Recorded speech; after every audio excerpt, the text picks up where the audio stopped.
look out.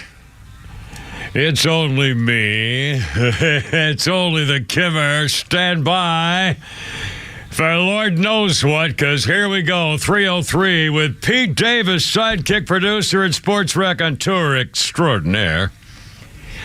And the mechanical mangler. Wow, I just tried to time it there like the old disc jockey days, And I didn't want to step on his first word, and I couldn't get it out. Oh, my, that's what she said. But seriously, it's mechanical mangler.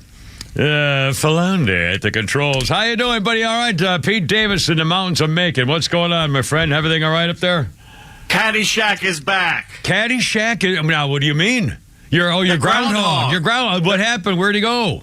It's gone for 2 months. I don't know if it's a male or female. If it's a male, he's twice as fat as he was the last time I saw him. Oh, I'll bet she's up. I'll bet she's ready for. Now, do they hibernate? I think, don't they? I don't know groundhogs, woodchucks. I used to shoot them. I don't know whether they hibernate. I remember I used to shoot them as a favor to the homeowner for so they don't have the holes break the horses' legs on the farm. You groundhog shooting bastard. I was a groundhog shooting bastard with my 30-30. I bought that 30-30. Oh, my God. I bought that 30-30, Winchester 30-30, model 94, whatever the original one was. I bought it in 1961 or 62, and it was already about 30 years old. Groundhogs hibernate, let's see here, from early winter to late spring. Yeah, that's what I thought. And so he's probably getting fat for digging the tunnel. Anyway, so now maybe you could leave food out for him, and maybe you can play with him all winter.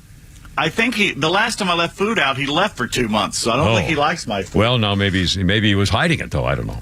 Anyway, Flounder, what's new with you since we last spoke? What's going on? All is well. Starting to feel better.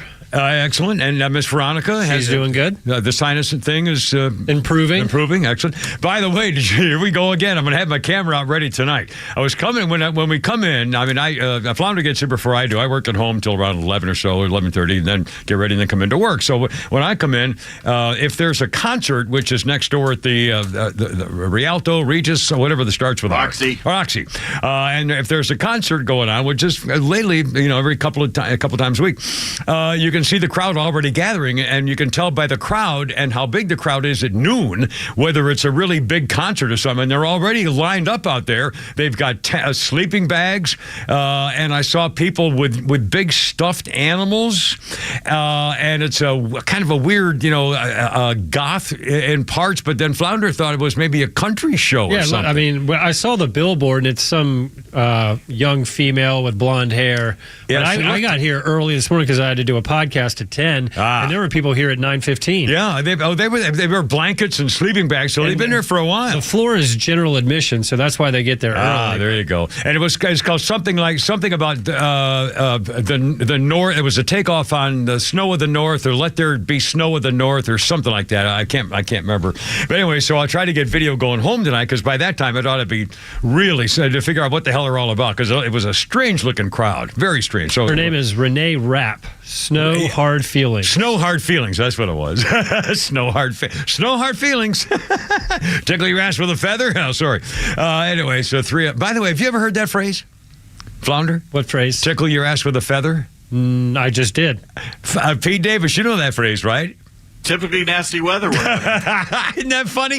That's where oh my God, I love doing this. That's where the generations begin and end. Generation gap. A generation gap. That's perfect. 40s to, and up over. Particularly nice weather, particularly nice with a feather. Excuse me, I say particularly nice weather. It was like from the 50s or something, an old cartoon joke or something, I think. Anyway, all right, how you doing? It's Kimmer, Pete, and Flounder. Goofing around 307. God, we got so much freaking stuff on Hamas and the Jordanian king. You'll hear from him. Also, Israel hunting there. It's a dead man walking for the leader of this stuff. AOC's spouting off again. You'll hear from her as well. Senator Cotton says, I have a great idea. Let's get the names of all those people on all our college campuses who signed the petitions saying Israel should be bombed into extinction and they're to blame for everything. Get those people's names, and if they're not American citizens and they come from a different country on a student visa, deport them. And the reason is an American citizen has a right to say, we hate you and we hate you and we hate you too, but not if you're not an American citizen, and you don't have the right to say things about, destroying our country on our soil. Screw you. We can revoke your passport for saying there's an official phrase. I can read it to you later on. There's an actual thing. If you show proclivity toward terrorism or something like that on American soil, boom, you're out. And Senator Khan says, give it to all of them. There you go. What a great idea. By the way, more feedback. That's done at Harvard. Also, Alicia Keys now is getting ripped about various things. And we got a million things. Also, have you heard the new phrase for Travis Kelce and Taylor Swift? They're not. I'm not making this up. They apparently now are calling them. Oh, kind of lost it. Hold on. Here we go. No, I lost it again. Crap. Here we go. Swelsey. Taylor Swift and Kelce are now Swelsey, like Brad Jelena and Benifer. Now it's Swelsey for Swift and Kelce. Now the couple is Swelsey. And by the way, I've started to think they're really cute. I think it's really cute, and I think Flounder, does Miss Veronica have any interest? Is she following this relationship at all? She's a young girl. She's probably interested in this, I would think, isn't she? What are you talking about? I was editing something. I'm sorry. Sorry. Oh, no. Actually, no. Here's the thing. Is this a Big Brother thing? Or No. Here's the actual thing. Flounder does like 9 things in there all at the same time. And also, he keeps the room in pitch freaking black darkness, so I don't even know if he's ever freaking in there. So I don't, if I do something, he may be in the back. He could be there. It could be editing. Could be on 2 different, he has 3 different computer bays and a board. And it's a freaking nightmare. Anyway, my question was the story of Travis Kelce and Taylor Swift. I'm beginning to think this is really sweet. I'm beginning to think I'm having fun reading about various little teeny things. Again, I gave you a little tip about hand holding, stuff like that. Little things like that, to me, of my particular age, I think, it probably goes back to the way I was raised with girls, is an old fashioned kind of sweetness. And I feel happy about it. I really feel glad for them. And I just wondered whether you're Miss Veronica, being a fairly young age, whether she is following this relationship with Travis. I think she sees it and follows it lightly on social media like most people, but she's not in depth. She's not a big thing about it. Okay, but again, I think, there's something new there lately about it, and I think it's very cute. I really do, and I'm sure this is my age bracket, the way I was raised around girls, which was a terrible way to do it back in the 50s. God. Anyway, okay. Here's a number, by the way. It's 311 already. Here's a phone number. We love phone calls, and speaking of which, at some point later on, let's do it at 4 o'clock. We still have tickets giveaway to that food thing.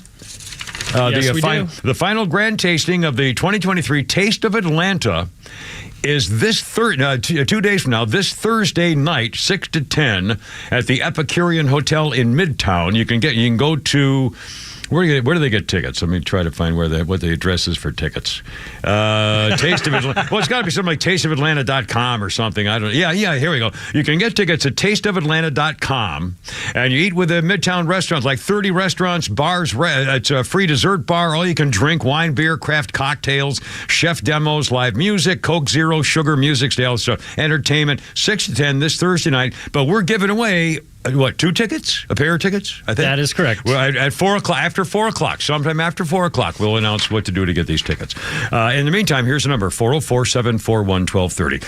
And one bizarre story. I don't want to start off. I just really quickly before we take a cowabunga here. I thought this was fairly amusing from China Grove, North Carolina. A man named Robert Owens, 34 years old, was last seen by his family about a week ago.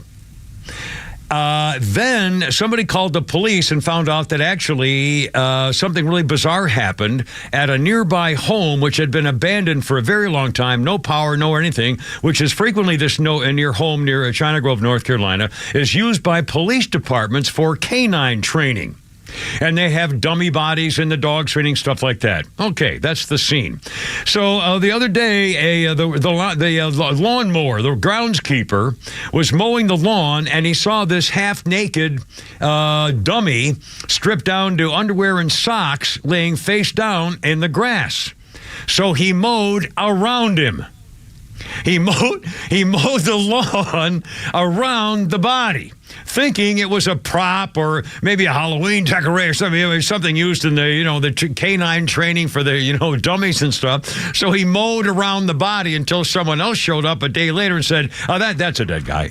And called the cops, and sure enough, it's a dead guy. But the groundskeeper mowed around and said, "Well, what am I supposed to do?" Anyway, I just thought that was fairly bizarre. Now the family's going crazy because how the hell can you look at a dead body and mow around him? Anyway, 3:13 with the Kimmer, Pete, and Flounder, and we'll get to all the Hamas and all this stuff coming, and Britney Spears. In fact, we'll do that coming up next, because I don't want to start with all this stuff on Israel yet, but the Britney Spears, kind of a bombshell, I think, and especially about Justin Timberlake. It's linked, and you'll hear it next with the Kimmer, Pete, and Flounder. Look out.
There we go.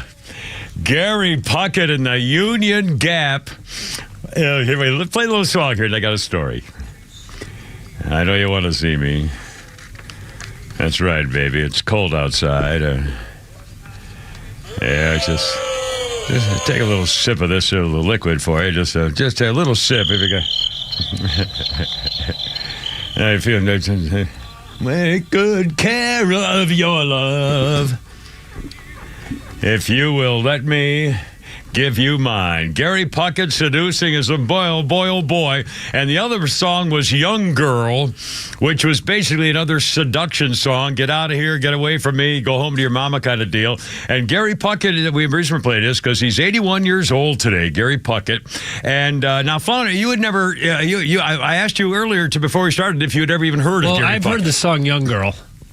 So when I downloaded that and listened to it, I've heard of that one. But you didn't really know Gary Puckett as a thing. And now Pete, you obviously you're aware of Gary Puckett. And for a while, at some point, it came up that Gary Puckett could never sing those songs today. Even though there's a lot of raunchy WAP, songs, stuff like that today, but still, kind of the Baby It's Cold Outside seduction songs became a real big thing at some point. And it just reminded me, Gary Puckett's 81 with a Gary in the Unity Gap, and he was the first concert I ever went to when I came back out of the Marines. It was Arizona State, and my starter wife, my favorite ex-wife, the one who loved me, the one who did love me, we had a concert at Arizona State. It was in the wintertime, and it was freezing, and he came out. He was as skinny as a rail. I'd never seen a skinnier person, it didn't seem to me, in my life, wearing just a flimsy little silk shirt. And I thought, man, he must be freezing to death. And it was a great concert. He played all his hit songs, and it was fabulous. It was really, really fun at Arizona State University. But if he, those songs, Young Girl and Lady Willpower and stuff, today, I don't know. I mean, but anyway, that was just kind of a little warm memory, so I hope you don't mind. He had a little comeback in the 80s because Springsteen was a fan and wrote a song for him, so he had a minor hit back in the 80s again. And for a brief time, he was back in the news. Yeah. But anyway, that was it's kind of a nice memory, and I appreciate you letting me share it with you other little people. 3:20 is our time. 404-741-1230, 1230 if you'd like to join us for anything. Pete Davis is going to have a little game later. We have Pete's tweets. We have Skynet. We have some Flounders Funnies in honor of the passing of one of our favorite comedians and television comedians coming up a little bit later on today, too. We may have a couple of them, I think, possibly, whatever. We'll try to entertain you.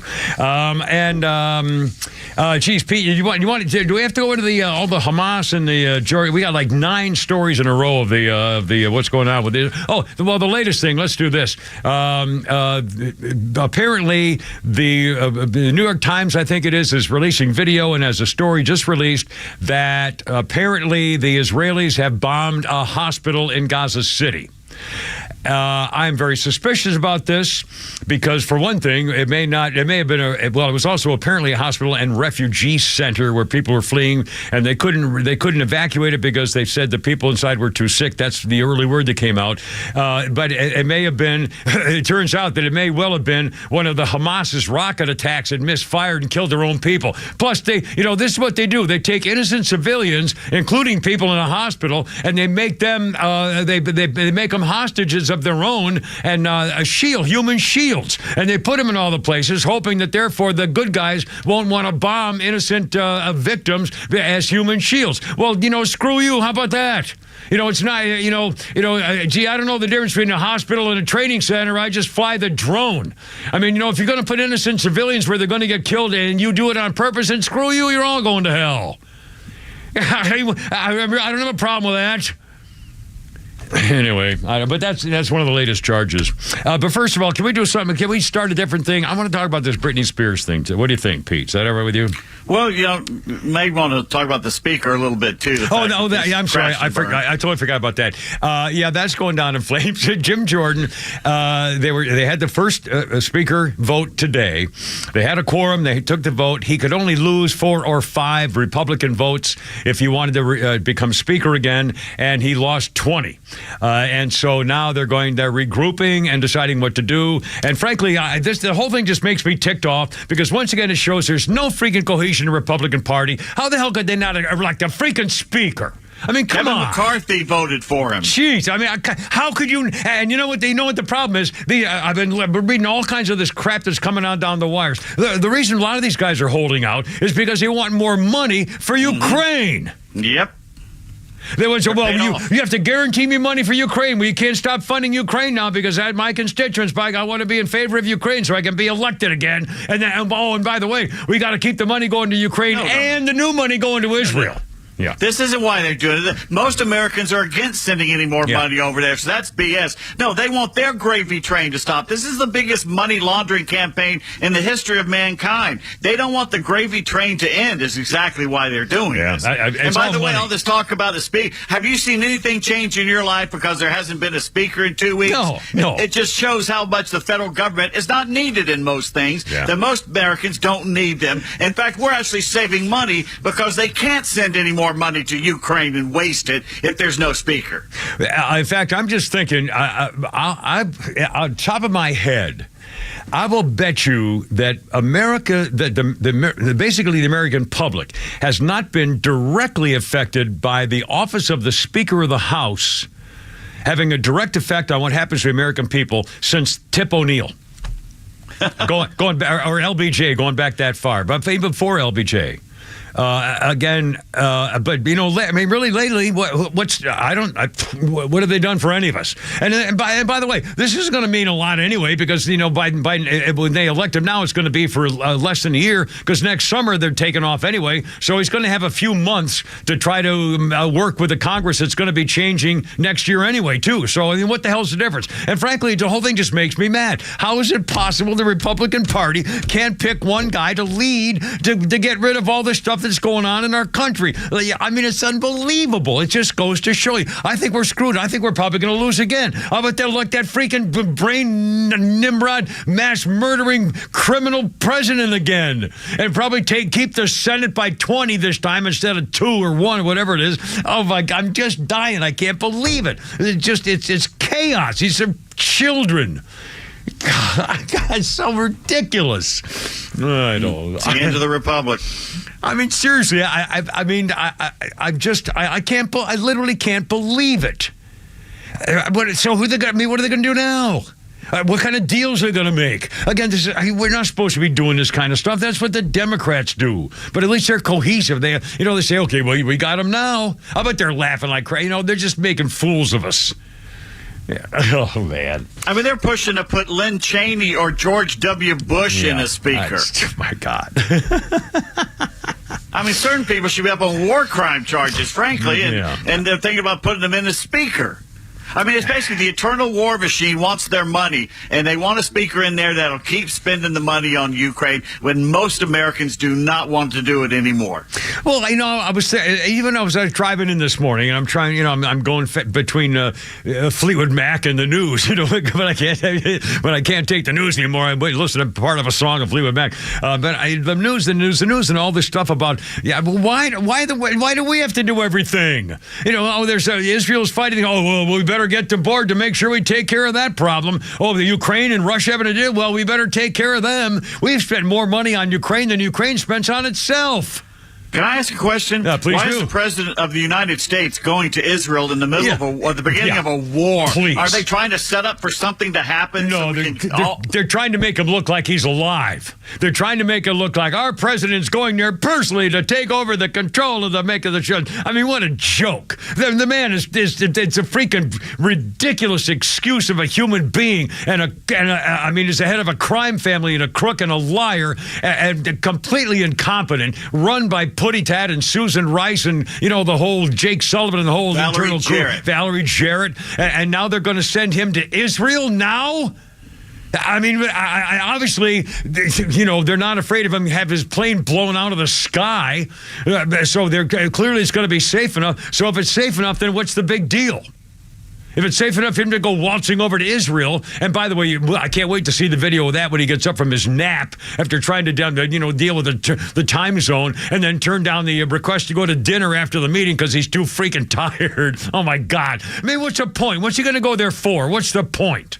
We already know we support Israel. Americans, a political powerhouse, and the administration supports Israel. So what are you going for other than a photo op to try, in a presidential campaign to show that, that you took the lead and went there on yourself, even though you accomplished nothing? I have to expect him to come down from the plane with one of those giant golf tournament checks to hand to Netanyahu or something. God, I wouldn't be a bit surprised. Stumbling in his tennis shoes, taking the short ramp. And by the way, I mean, we don't make fun of things like the short bus, stuff like that. That's really not nice or kind or anything else. But the fact of the matter is, they have him taking the short stairs. Because he's incompetent. He can't walk. He's incompetent. He doesn't know what he's doing. He falls down all the time. He did it again the other day. They're talking to the lowriders and the L.A. gangs to see if they can somehow get Air Force One to go up and down. Yeah, to go down while you're out of the ground. Hydraulics. They can do it. They can do it. Yes.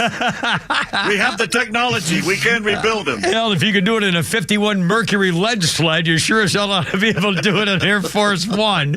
And by the way, if I ever win the lottery, I'm getting a 1951 Mercury lead sled with hydraulics and the whole deal. Minute. Yes, sir, I am. Wait a minute. A few weeks ago, I played that song Mercury Blues, and you laughed that anybody made a song about a Mercury. Yeah, a Mercury, comet or something, whatever they were. But the Mercury 51, with a 49 to 52 or whatever was it, about 51 Mercury, look it up, lead sled, lowered French, chopped. Yeah, I mean, the hood cut down 6 inches and stuff, barely see out of the back window, big motor, levered hood, doodads and stuff, spikes on the hubcaps, the whole deal.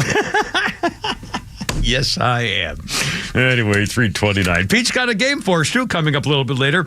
Also, I don't know. Whatever. We got stuff. Britney Spears, God, what a life at the age of, what is she, 42, 42, I think now. Anyway, there's Gary Bucket. A young girl. All the charms of a woman, baby. Yeah.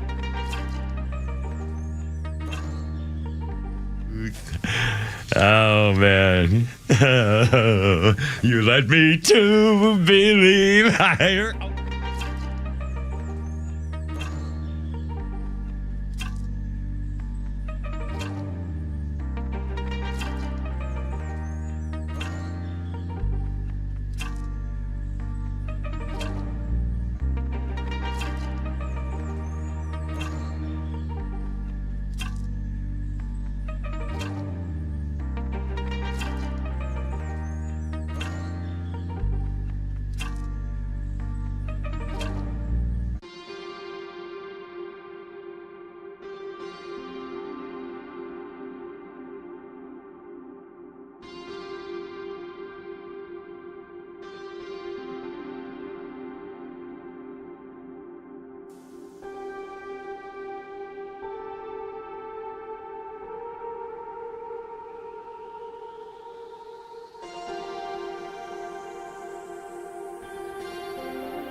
Ready? 3:34. How's it going? Kimmer, Pete, and Flounder. Hope you're doing well.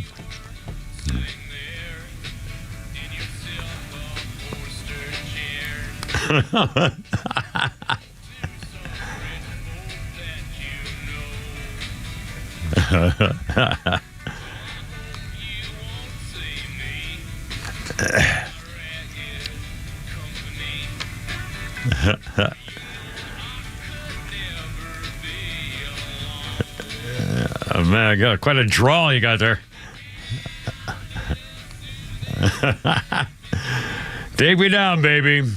I don't know this song at all, but talk about a country twanging. Dead Flowers. Holy moly. The Rolling Stones on this day in 2009 had Johnny Depp presenting Keith Richards with the Rock Immortal Award at the Greek Theater in Los Angeles, part of the year's Scream Awards in 2009. What's the name of this song? Dead Flowers. Dead Flowers. Play a little more. I don't think I know this song. They were deliberately being kind of country twangy stuff, right?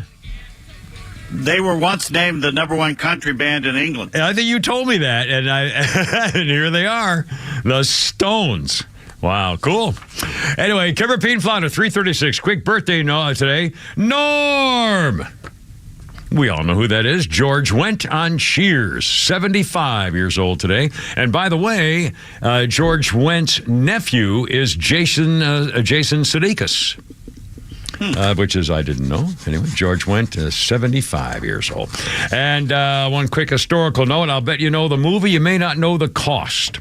It was called on this day in 1943, it was called The Death Railway, the line between Bangkok, Thailand, and Rangoon, Burma. 100,000 civilians and 13,000 prisoners of war died from starvation, malnutrition, cholera, dysentery, malaria. Part of the railway was the bridge over the River Kwai. Da-da-da-da-da-dun-dun-dun. I was going to ask Flounder to play the song, and I forgot. So I just did a little da-da for you there. If I could whistle, I'd whistle it. Oh, my God, I whistled. Hold on a second. This is an important moment. Oh, my God, I sort of whistled. I got a little teeny part of a whistle back. I lost that like 10 or 15 years ago. Hey, Pete, can you still whistle? Yeah, but I'm not going to do it now. Oh, come on, whistle. See if you can still. I bet you can't whistle. I've never really been able to whistle. Now, Flounder, can you still whistle, or have you lost the lip whistle? Oh, you can still do it. Yeah, but it'll go away. I can't believe it. And I used to have the big, like that, the big loud one. Oh, well. Life, everything changes. All right. Kimmer, Pete, Flounder, 337 404 741 1230. That's our number. I don't know. I feel a little funny about this story. We're going to talk more about the Hamas thing in Israel. So, yeah. Britney Spears. She has a new bio out, and she has now revealed that in 2000, Britney Spears and Justin Timberlake were having sex, and she got pregnant, and when they were both 19 years old, Britney Spears had an abortion. She wanted the baby, dreamed of having a family, she said, with Timberlake, but said he was not ready for the responsibilities of parenthood and thought the pair were too young. She writes in an excerpt that's in People magazine, "It was a surprise, but for me it was not a tragedy. I loved Justin so much. I always expected us to have a family together one day. This would just be much earlier than I anticipated." He said, "We were not ready to have a baby in our lives, that we were way too young. I'm sure people will hate me for this, but I agreed not to have the baby. I don't know if that was the right decision. If it had been left up to me alone, I never would have done it." Had the abortion, she means. And yet Justin was so sure that he did not want to be a father. She said it was the abortion was the most agonizing thing I've ever experienced in my life, in the memoir set for release later this month. She said she was raised not ever to get an abortion because of religious reasons. She had learned from her family. No comment yet from Justin Timberlake. But earlier, Justin Timberlake had said he was a little nervous about what was going to be in the book But he didn't really complain about it, but he didn't know what was going to be in it, so he was a little worried about it. They met as teenagers at the Mickey Mouse Club on the TV show. They split up in 2002 amid rumors that she was cheating on him. Albums and songs promoted under the narrative that Britney Spears broke his heart. In his music video for the hit Cry Me a River, Justin Timberlake even used a Britney Spears look-alike. Britney was vilified for their breakup in 2002, and she had an abortion when they were both 19. The book also talks about her conservatorship with her father for years. The book summary says, a brave and astonishingly moving story about freedom, fame, motherhood, survival, faith, and hope. Wow. What a life, God. Anyway, 340. And one quick thing, one more quick romantic thing, and I kind of referred to this earlier. It's now Swelsey.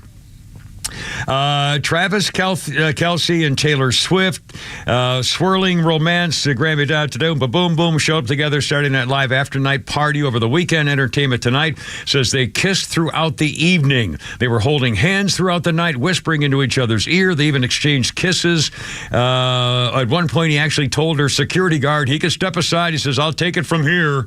Following news that Kelce reportedly stepped up as Swift's security for the night, fans took to social media where they emphasized their love for the protective football player. Now, Flounder, this is one of the things I was wondering about, for example, with you and Miss Veronica, because this could be an age and cultural generational divide kind of thing. Travis Kelce actually, either jokingly or not, and I don't think not at all, told her security guard, I got you. I got it from here. Don't worry about it. That would be a very stupid comment on his part. Well, okay, now here we go.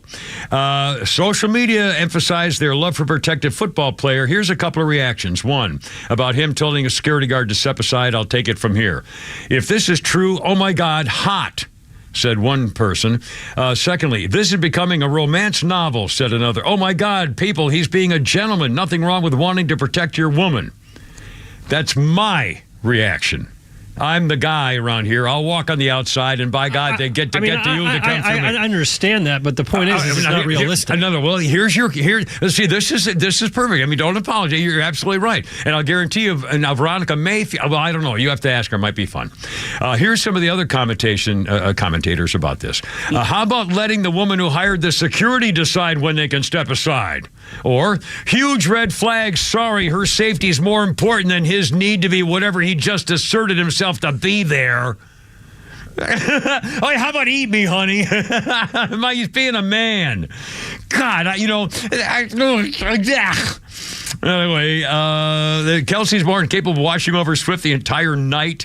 Kelsey took both her hands in his and put them on his shoulder, and then took his hands and grabbed her waist. They're leaning in, they're kissing each other, they're whispering, talking back and forth.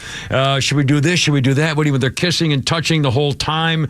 He's seen going over and touching her, putting his hand on her back and putting his hands on her waist, and then he'll do a little kiss, and he'll go back to talking or something. He was definitely being a man and a gentleman and a sweet and loving and caressing macho man.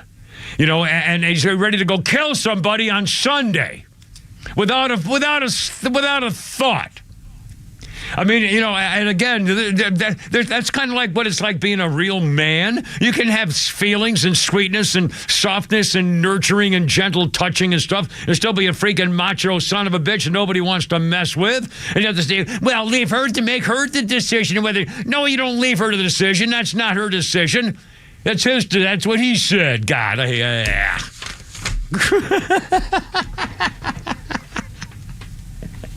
I don't know, Pete. What do you think?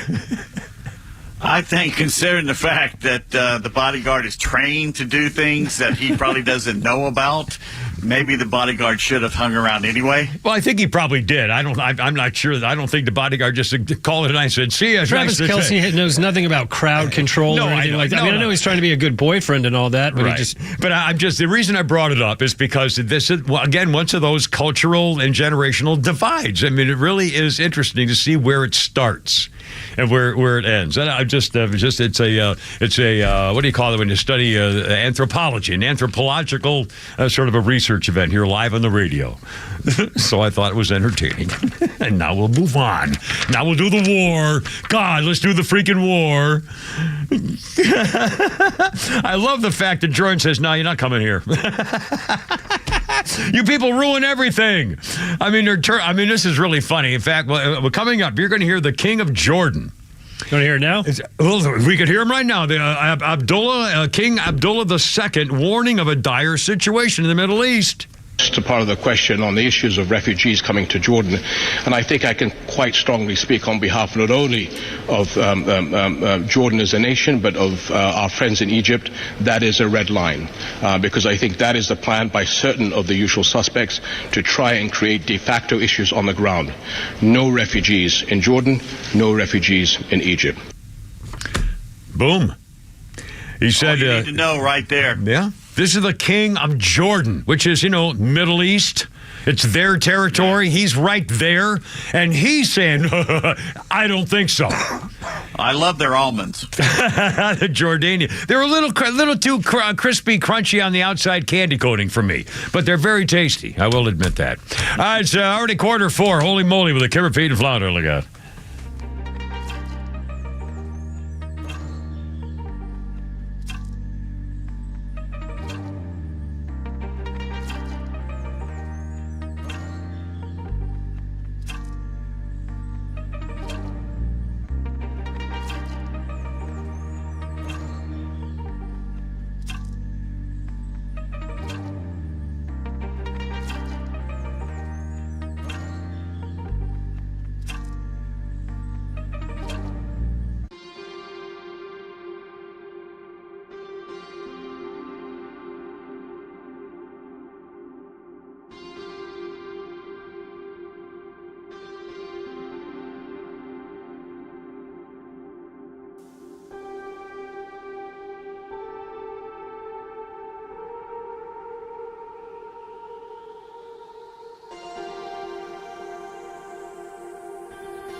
Great oldies right here.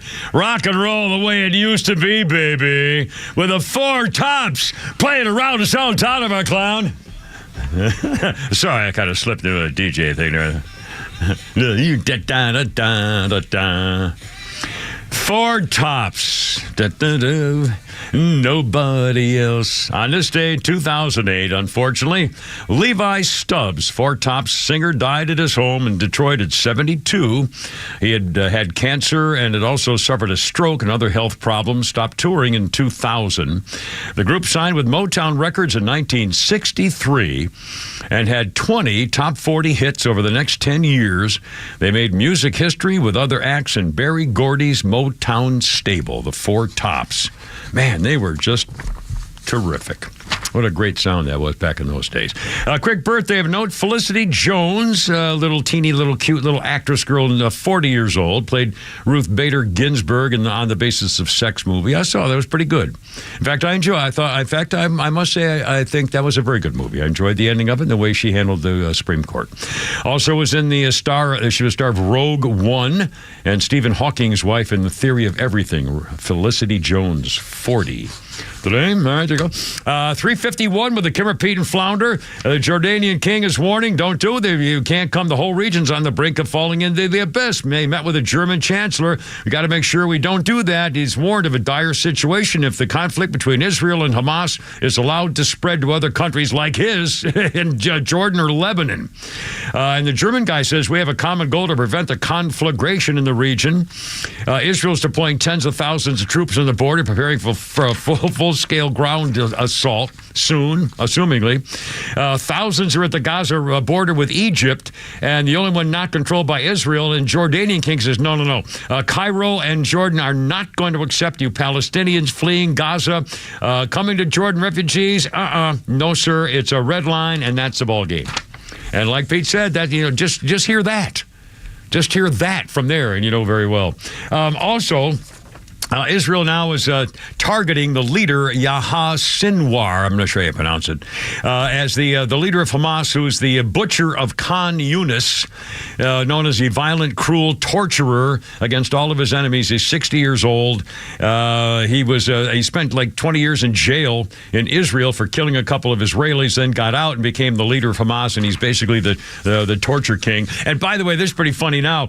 Have you heard the liberals are going nuts? We'll have more reaction about this, too. But the liberals are going nuts. Ocasio, Bang-Bangio, Stupidio, AOC, and her other progressives, like 13 of them in Congress now, pushing a resolution calling for a de-escalation suddenly before Israel gets a chance to attack back. And they're calling for a ceasefire, please. In fact, here's AOC, Ocasio, Bang-Bangio, Stupidio herself. I think what is important in terms of response is Israel does have a right to self-defense.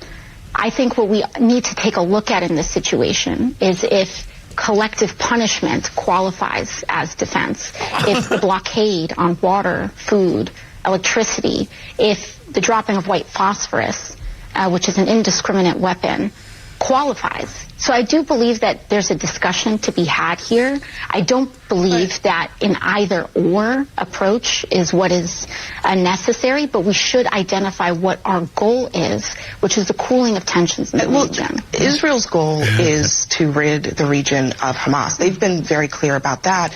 And I certainly take what you're saying about the condition of Gaza right now for civilians who, as you point out, are not synonymous with Hamas. But for Israel to deal with Hamas, which is a force that is actually detrimental to Palestinians. Absolutely. How else are they supposed to address a violent, militant, some say terrorist group, other than to go in there and take them on directly? Well, might be a terrorist. You know, when we talk about going in there, I think we should also keep in mind President Biden's statements as well about what the implications of a potential ground invasion would be. This is an inherently complex situation.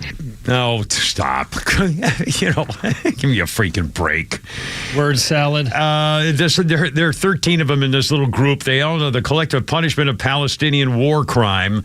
Rashida Tlaib is saying we know collective punishment of Palestinian is a war crime.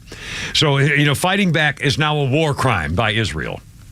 So, I mean, that's all you have to, again, it's just, and they don't stop. And they're actually talking as though they're serious. That's, I don't know.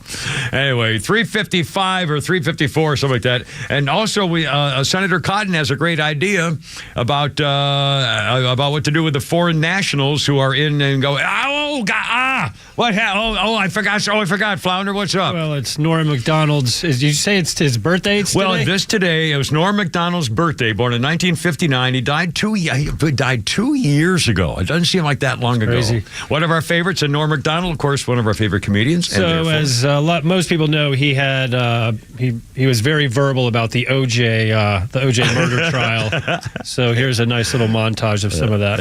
O.J. Simpson's new fitness video was released this week, and hitting the shelves next week, Simpson's newest video, Dorf on Stalking.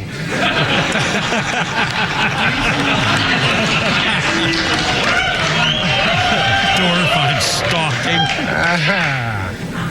And the Pope came out with a book this week, which contains a series of essays examining faith and morality in today's secular world and the changing role of the Catholic Church as it approaches the 21st century. The book is entitled, God Himself Told Me That O.J. is Guilty.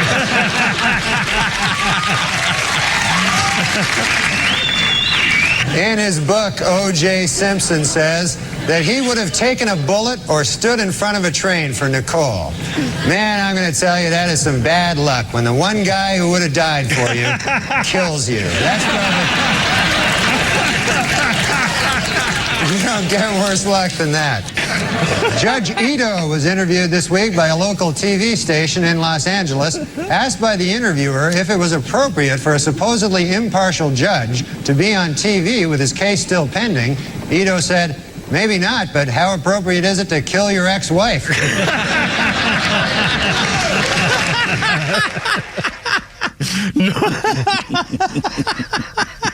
He pretty much got fired from SNL because of that.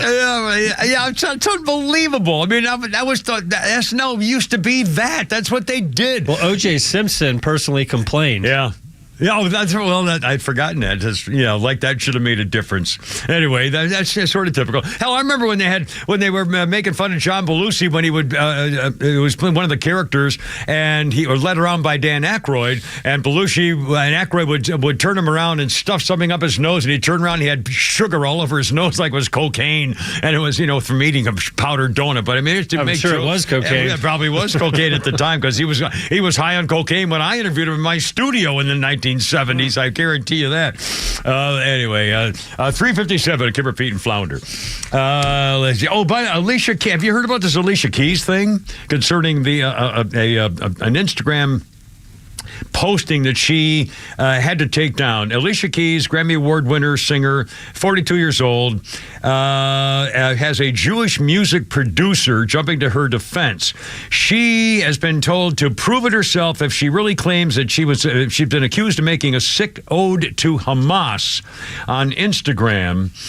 Let's see. Keys did what she did. Comes slaughter. For God's sakes, she shared a post. These stories are so badly written.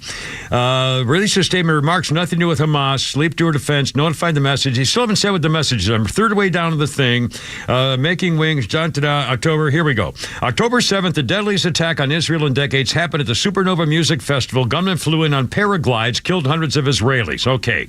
Keys, whose music producer is Muslim, responded to the controversy Monday evening. She said it was unrelated to the war. She released a photo accused. She didn't even say what the freaking photo was. I know it's later down in the story. This is the war. I can't believe this.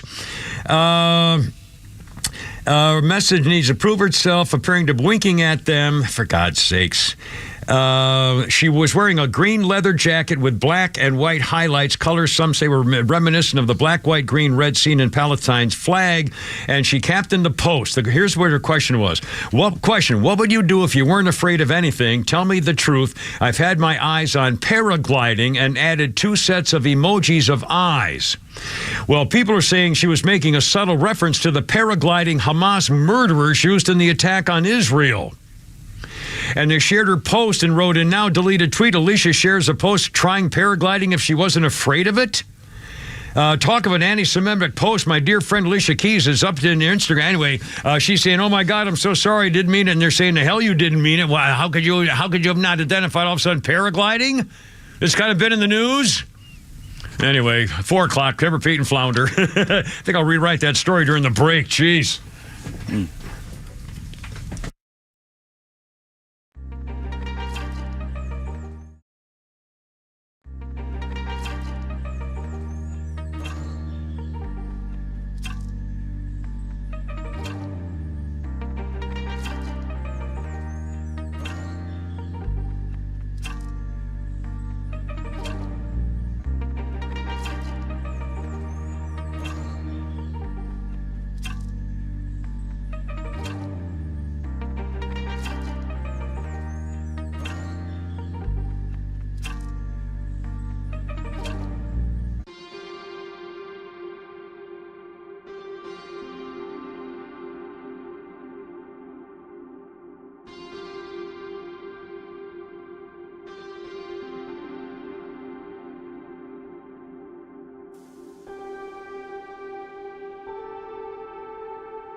Madonna. Yeah, I guess it's kind of a little grody for me, but I think what's that actor's name? Totally married the guy. Hold on, the guy used to tie her up. Sean Penn. Right, yeah, Penn. Sean Penn used to tie her up, and apparently she enjoyed it. And we all know about the business with Dennis Rodman. Oh my God! In her book, oh Lord, I think he's engaged to Zelensky. Yeah, what's that? I think Sean Penn's engaged to Zelensky. He's a huge. He flew over there and did a documentary and kissed his ass. Oh my goodness. Anyway, Madonna on this day, 2008, Madonna and Guy Ritchie announced that their 7-year marriage was over because they had drifted apart. There was no prenup. Therefore, apparently, according to their rules, Guy Ritchie could be looking up to about $75 million of her fortune. That was 2008. I don't know whether he got any of it or not. I don't remember, and I don't care. A quick birthday. Let's see. Oh, this is from a Flounders guy. Eminem birthday, 51 today. Born Marshall Mathers III. Stupid one-liner, he writes. Today is National Black Poetry Day and Eminem's birthday, but somehow it's not National Irony Day. the white rapper. Anyway, that's it. I got a dad joke for you. A dad joke, ladies and gentlemen. Pete Davis, right here. I made a playlist for hiking. It has music from the Cranberries, the Peanuts, and Eminem. I call it my trail mix. Yeah. See, the songs are also snacks. There's a kind of snacking thing. Oh, by the way, speaking of snacks, you should never make love on an empty stomach. I got it right here. Pete Davis found this story. That's right. You should always have something to eat before you make love. Baby. Soft caresses, baby. Soft caresses. There's something called, hold on, I got ghrelin. Yeah, the only problem is what if you eat too much? Well, that's the other thing. Yes, it's true. It could happen to you. And also, speaking of eating, I can't believe this is a thing, but there's a psychologist did a study. An actual study, thousands of adults apparently checked out, on the way you butter your toast can identify your style of personality. A glider, a clumper, a crust avoider, a total coverager, a double cider, a spreader, a curler. There's all kinds. We'll get to it. Also, at some point today, Flounder will answer the phone and give away tickets. I'm going to put this over here. We have tickets to go see this food thing. This is really cool. It's the Taste of Atlanta this Thursday night. This Thursday night, Epicurean Hotel in Midtown. You can go to tasteofatlanta.com to get tickets. We're going to give away 2 tickets sometime this hour. And it's food samples from 30 Midtown and downtown area restaurants, top chefs, dessert bar, all you can drink, wine, beer, craft cocktails, tasting, chef demos, live music. Midtown residents, Taste of Atlanta, this Thursday night, Epicurean Hotel, 6 to 10 p.m. And we have 2 tickets to give away. We'll give away between caller 1 and 64. The first caller and the 64th caller, we'll give you. You want to make them earn it? Yeah, I don't know. What do you want to do? I mean, you could make them try and do a movie line and stump us. Just stump the band, kind of the stump the crew here? Yeah. Well, I don't know. We haven't put a lot of thought into it. Fits in that's perfect. the great thing about it. Probably won't we be don't have to put a lot of thought. Exactly. That's the point. That's why we're all here. Well, if we don't do that much, I'll take it. Well, okay, let's see. Somebody come up with a famous movie line. I mean, famous enough that people would know it.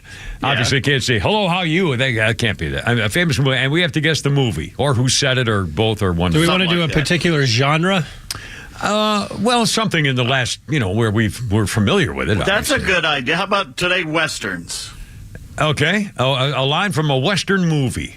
Yes. A Western movie, and if you have a line from a Western movie that you think you might stump us, a famous line, but you think we won't get as to the name of the movie or maybe the star, whatever, call it. Here's the number, 404-741-1230, 741-1230.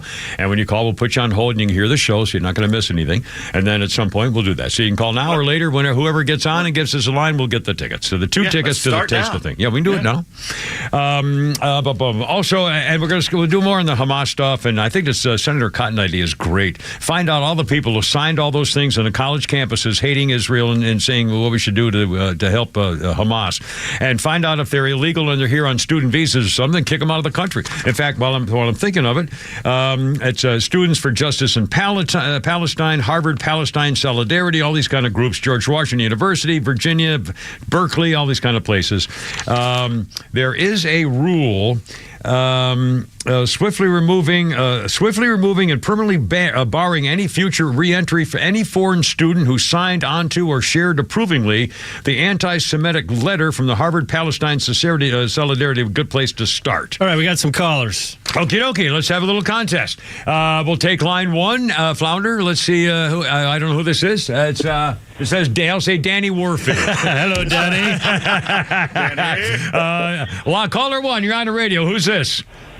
Hey, Cameron, this is Mike. Mike, how you doing? Welcome aboard. Do you have a Western movie line that you think you might stump us as to its meaning, or rather who said it or where it came from? All right. A man's got to know his limitations. Oh, we know that one. Well, that's Clint Eastwood. A man's got to know. That's a Western. It's a good one. Is that Pell Ryder? That's my guess, Pell Ryder. All right, Flounder, do you have a guess? Definitely Clint Eastwood. The Unforgiven? Unforgiven? Okay. That's your guess, one of the Cameron? great movie that is. I'm going to say The Good, the Bad, and the Ugly. I believe it's from High Plains Drifter. Ah, that's what I wanted to say. The one where he came into town and they painted the town red. That's a great. I think you're right. We got a winner. Yeah, we have a winner. Mike, you won the tickets, man. Sorry, all you other callers. I'm so sorry. Mike's got the tickets, 2 tickets. Now, I get down. Does he have to come and get them, or they're probably all digital? No, right? it's all digital, so they'll be emailed. Okay, excellent. So, Mike, we'll put you on hold. Don't hang up. Sit tight, Mike. And congratulations and thanks, man. I appreciate it. That was a good line. That was a really good line. We turned up. High Plains Drifter. One of my favorite movies. And by the way, that chick that was in it, that he walked, what's her name? Who was also in Animal House. She was real pretty at High Plains Drifter. Yeah. It wasn't too bad either when she was still hottie oldie in the Animal House, the wife of the Dean Wermer's wife. Anyway, and by the way, also another call out to John, who called a week ago or so or more and had a hat, a cowboy hat that was autographed by a bunch of us at our going away party for Mike Brooks. It was a Mike Brooks hat. He wanted to give it to me, and we thought, I think it was Flounder had a great idea. We'll give it to the late Mike Brooks's lady friend Clarice. And so, John, if you're listening, we lost your number. Yeah, I misplaced it, unfortunately. Yeah. So, John, if you're listening, give me a call back today sometime. We have a problem. What happened? Mike's won because he stumped us, but it is not from a Western. Well, what was it from? Magnum Force. In fact, I was thinking of that Magnum Force movie. That was not a Western. Oh. Mike got one past us there. Well, now, wait a minute. What do we do now? We're going to let Mike have Do we have any Totally extra won. tickets? I'll see what I can do. Maybe we can finagle one more pair tomorrow. See if we can get Mike another will pair of also be at tickets. the Veterans Golf Tournament here coming up in November. So he will? was looking forward excellent. to saying hello to you. Well, we're going to look forward to that indeed. I'm going to be allowed to be there. It's going to be fun. Well, I'll have a great time because veterans and others who want to support veterans are welcome aboard. It's going to be a lot of Tug, our Navy guy in the morning, is a Navy veteran. He's a Navy man. So we effed up. We trusted him. Yeah, we are right. Yeah, that's right. Man's got no somebody. There you go. That's right. Magnum Force. Anyway, Lordy. Well, we'll see if we can get another pair of tickets. I mean, they ought to be able to fork over a couple of pair of tickets here. Because he stumped us, but we got the wrong thing. 412. All right, we're moving along. We're doing stories here. In fact, let me see if I can find the actual line of why he will be able to get rid of foreign students. Let's see. These fifth columnists have no place in the United States, Senator Cotton writes. There have been federal law is clear. Here we go. Senator Cotton wants to get rid of any foreign nationals who are supporting Hamas and this thing on American soil, especially at universities. Federal law, he says, is clear. Any alien who, quote, endorses or espouses terrorist activity or persuades others to endorse or espouse terrorist activity or support a terrorist organization, unquote, is inadmissible and must be deported, quote. So if any of these students signed a document supporting a terrorist organization or trying to persuade others to espouse a terrorist activity or support a terrorist organization, must be inadmissible and must be deported. Bye-bye. Get the names. And by the way, screw you. Yeah, you signed the document. So own up to it, tough guy.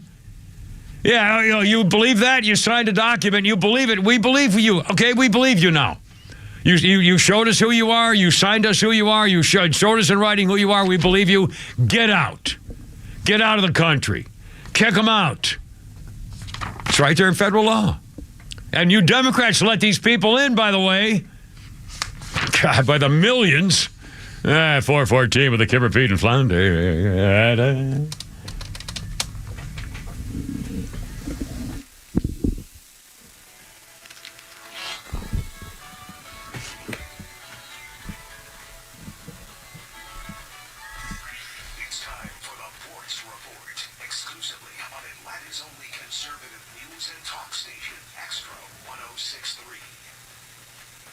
Yesterday I'm driving down.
How's it going? It's only me. It's only the Kimmer with Pete and Flounder and Freddie Mercury. 2005, his 74 Rolls Royce kind of bit the dust. It was a Silver Shadow. It was on an eBay auction, but failed to sell because there was a reserve price on it. Yeah, play a little Freddie. Here we go. Queenage.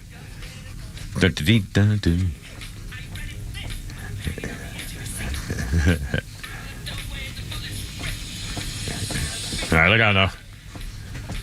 There we go. His sister, Kashmira Cook, had listed the silver Rolls-Royce Silver Shadow 1974 model, inherited the car from him. The auction attracted 200 bids. It exceeded about $93,000, but it didn't meet the reserve price. Had not appeared in public since 2002, is used to transport the Bolsera family to the premiere of the Queen's stage musical, We Will Rock You. It came with a box of Kleenex man-sized tissues left in the car by Freddie Mercury. But it didn't sell. Here we go. Quick birthday of note, and then a question. Holly Holm is 42. Do you know her? Holm. Holly Holm, 42. She's the MMA fighter who gave Ronda Rousey her first loss. Now, question. Is Ronda Rousey sexy, or is Holly Holm sexy to you guys? Thoughts? No. No. Flounder? That was fast. Oh, Flounders, he's working. Sorry, I shouldn't. I can't. He's working. Never mind. Holly Holm was 42. Ronda Rousey was, I mean, they're too brutal and rough, and it's hard to, like an old timer like me, you feel like we want to romance and caress and sweet the girl, and really aren't the type, to kind of give into your sweetness or stuff. But they could be sad. I mean, they're scary, sexy, kind of that kind of deal. Anyway, there you go. And one more thing, a history note, and then we'll get to the actual program. 1973, on this day, the OPEC oil embargo. They said no more oil to countries that supported Israel in the war against Syria. Notice how that's 50 years to the day of what's going on right now. OPEC oil embargo, gas prices skyrocketed, began the whole bunch of Japanese cheaper imported cars, everything that led to that ridiculous K car from, remember all those little teeny cars that were coming out? They were pieces of crap, and they were lightweight, made out of plastic so they could get better gas mileage. But this was the invasion of the Japanese vehicles. Boy, were they ready to go. Holy smokes, 1973. In fact, I remember, you guys are too young, but I remember, Pete, you remember a little bit, but I remember even in my neighborhood how all of a sudden people were mocking and ridiculing people driving a big four-door Lincoln. I mean, it was unbelievable, the change in the attitude about big cars. And it was the oil embargo that started the whole move toward it, and it was palpable. It was really a serious thing. And I remember and the prices. Oh my God, you could have bought like between 73 and 75 or in that area. You could have bought a four-door Lincoln or a Cadillac or something, one of those great big old boats for like 30% of what it would have cost 2 years earlier. It was unbelievable. And they were getting rid of them like crazy because nobody could afford them. Nobody wanted them. Anyway, what a hell of a time that was. Speaking of how things have changed, 422. We got Rocco on the line. He wants to chime in on Joe Biden in the Israel trip. Excellent. Yeah, the whole thing. What a joke. How's he going to get over there in one piece and get back? Rocco, you're on the radio, my friend. Welcome aboard. What's going on? What's going on, Cameron? Shout out to the YouTube mob. We've got a couple of new people in there. Excellent. Today. Welcome aboard, YouTubers. Hey. Great, yeah. Hey, listen, Joe Biden going to Israel is kind of like an arsonist going to a house fire, because this man financed the war that Iran is waging. By him doing what he did, he supplied them with $89 billion in oil sales that finance all these rockets that you see. And you cannot believe a single word that Hamas says. When they say they bombed a hospital, that's where they're blasting rockets from. I totally believe that. Yeah, absolutely. I guarantee this. And how you know it is they show the same looped footage on every single news channel. The same footage, and you see the cameras all around. They're carrying this bag that, something's in it, probably a bag of rocks. It's not a human body. Yeah. And you can't believe a word they say. But they're setting Joe Biden up to embarrass him. Because Benjamin Netanyahu knows where that money came from. And he knows who is responsible for this and is going to tell Joe Biden to his face. Well, that would be. I don't think that ever is going to happen, Rocco. I mean, that would be unbelievable if especially if he did it live at a news conference at the podium. You two-faced, duplicitous bastard.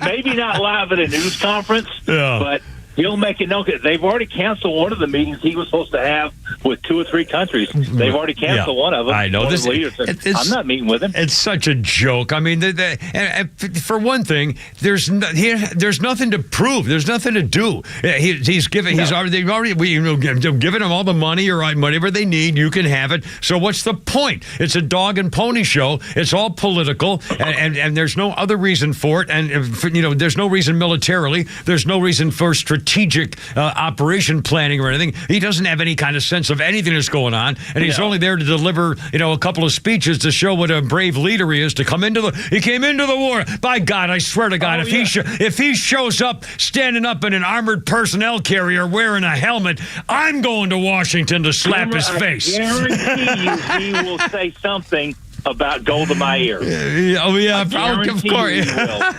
My good friend Golda. Happened. Yeah. They researched it. It never happened the way he said it did. Yeah. Well, you can't trust any of them. I mean, it's just so, and thank you, Rocco. I really appreciate it. It's so duplicitous and it's so obvious. I mean, for what? I mean, seriously, to deliver a message? Is he going to fly a plane over there and say, here, this is yours, my gift? I mean, what? What's he going there for? To stand up with him at this time to look presidential and worldly. What a joke. And in the meantime, all the illegals are still pouring across the border. Our border. Unbelievable. 426. We're going to hear from Donald Trump here in a second, too, by the way. Other things going on. Here, this is interesting. Chicago is among the cities, by the way, deciding on giving driver's licenses to illegal sneak-in immigrants, by the way, so they can drive to wherever they want to go. Chicago is now giving illegal immigrants $9,000 to help them find a place to live. Yes, it's to help them with their sleeping and housing arrangements. Taxpayers would expect to be on the hook for it for at least 6 months. The states of Illinois contributed $38 million. The city of Chicago's $4 million to give illegal immigrants by the thousands $9,000 each to find a place to live. Mass influx of illegal immigrants. 41 buses came in the other day. They have 11,000 in the shelters. Still sleeping on police station floors and at the airport. In the meantime, other Chicago residents are saying, what the hell you think you're doing? They consider this a criminal misdirection of money. The guy, a director of a social group promoting social change in Chicago, says, we're the ones who want to get the first priority. We're the ones who need limited resources that are going to illegals. This is unbelievable. Their officials worried about illegals. We have our own people out on the streets starving and trying to find a place to live. The mayor says we're at a break-in point. The city can't go on welcoming new arrivals and without significant supportive policy changes. Well, screw you. You're the one who voted for him, you freaking goof. I'm glad you're having a problem. I'm glad, honest to God, I'm glad. The next time you see who you vote for when you go in the freaking poll and pull the lever. Make your X. My God. 428. Let's hear from Donald Trump. Is that back? Can we do a little Donald Trump thing? Donald Trump, a couple of stories on him. We'll start one at a time, see where we go. He's going to his fraud trial in New York, and he's also being deposed for the 2 FBI scoundrels who were trying to oust him and were partly responsible for the FBI coup against Donald Trump. But he went to his fraud trial for the $250 million fraud trial where they're saying he overvalued his properties and so forth. The Attorney General of New York, that girl, Letitia James, he says, well, here's what Donald Trump says as he showed up today in court about this latest prosecution. This is a disgraceful situation. This is an Attorney General Letitia, that went out and campaigned on, I will get Trump. I will get Trump no matter what. I'll get Trump. I promise I'll get him. We have 2 tapes on her now that have come out since the trial because people took tapes of her because they couldn't believe her ranting and raving like a lunatic. But just as the Attorney General of New York State, Letitia James, and she shouldn't be allowed to be Attorney General. She's defrauded the public with this trial. You said she and her office are frauds. The Palm Beach County tax assessor value of his Mar-a-Lago club was valued totally. I mean, the whole thing is just politics. And again, he's right. She's been going after him since the beginning. And he's also being questioned under oath today because the 2 scumbag FBI agents and workers, Peter Strzok and Lisa Gummy Bear, his trampy little slut friend, both of them cheating on their spouses, got fired from the FBI, and now they're suing Donald Trump for sending out nasty text messages about him. I mean, but these are the 2 people who said, well, we can't have, we'll talk about their text messages. They said that Trump is an idiot. He's a loathsome human being. The victory possibility of him is terrifying. We've got a way to stop it from ever happening. The business about Hillary's emails and the stuff, they were all in cahoots with, including the FBI director, to save her and nail him. I mean, and now they have the balls to sue Donald Trump, to have him questioned under oath. Unbelievable. Anyway, we'll talk more about that. 4:30 with the Kimmer, Pete, and Flounder here on 106.3. Oh, happy Tuesday. My God.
Dun.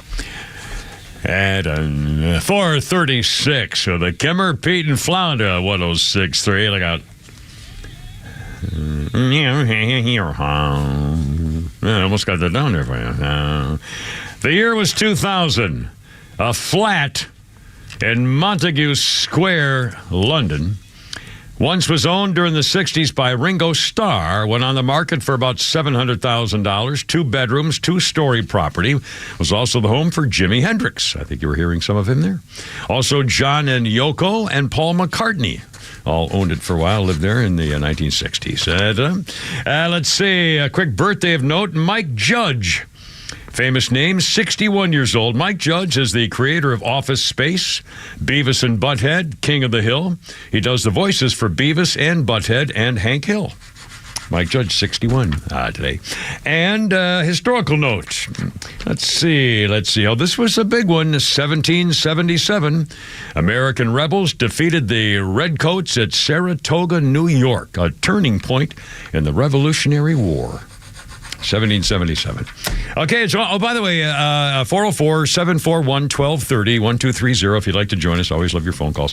I may have been a little unclear about the lawsuit with the 2 scumbags from the FBI, Peter Strzok and his little slutty little girlfriend, Lisa Gummy Bear Page.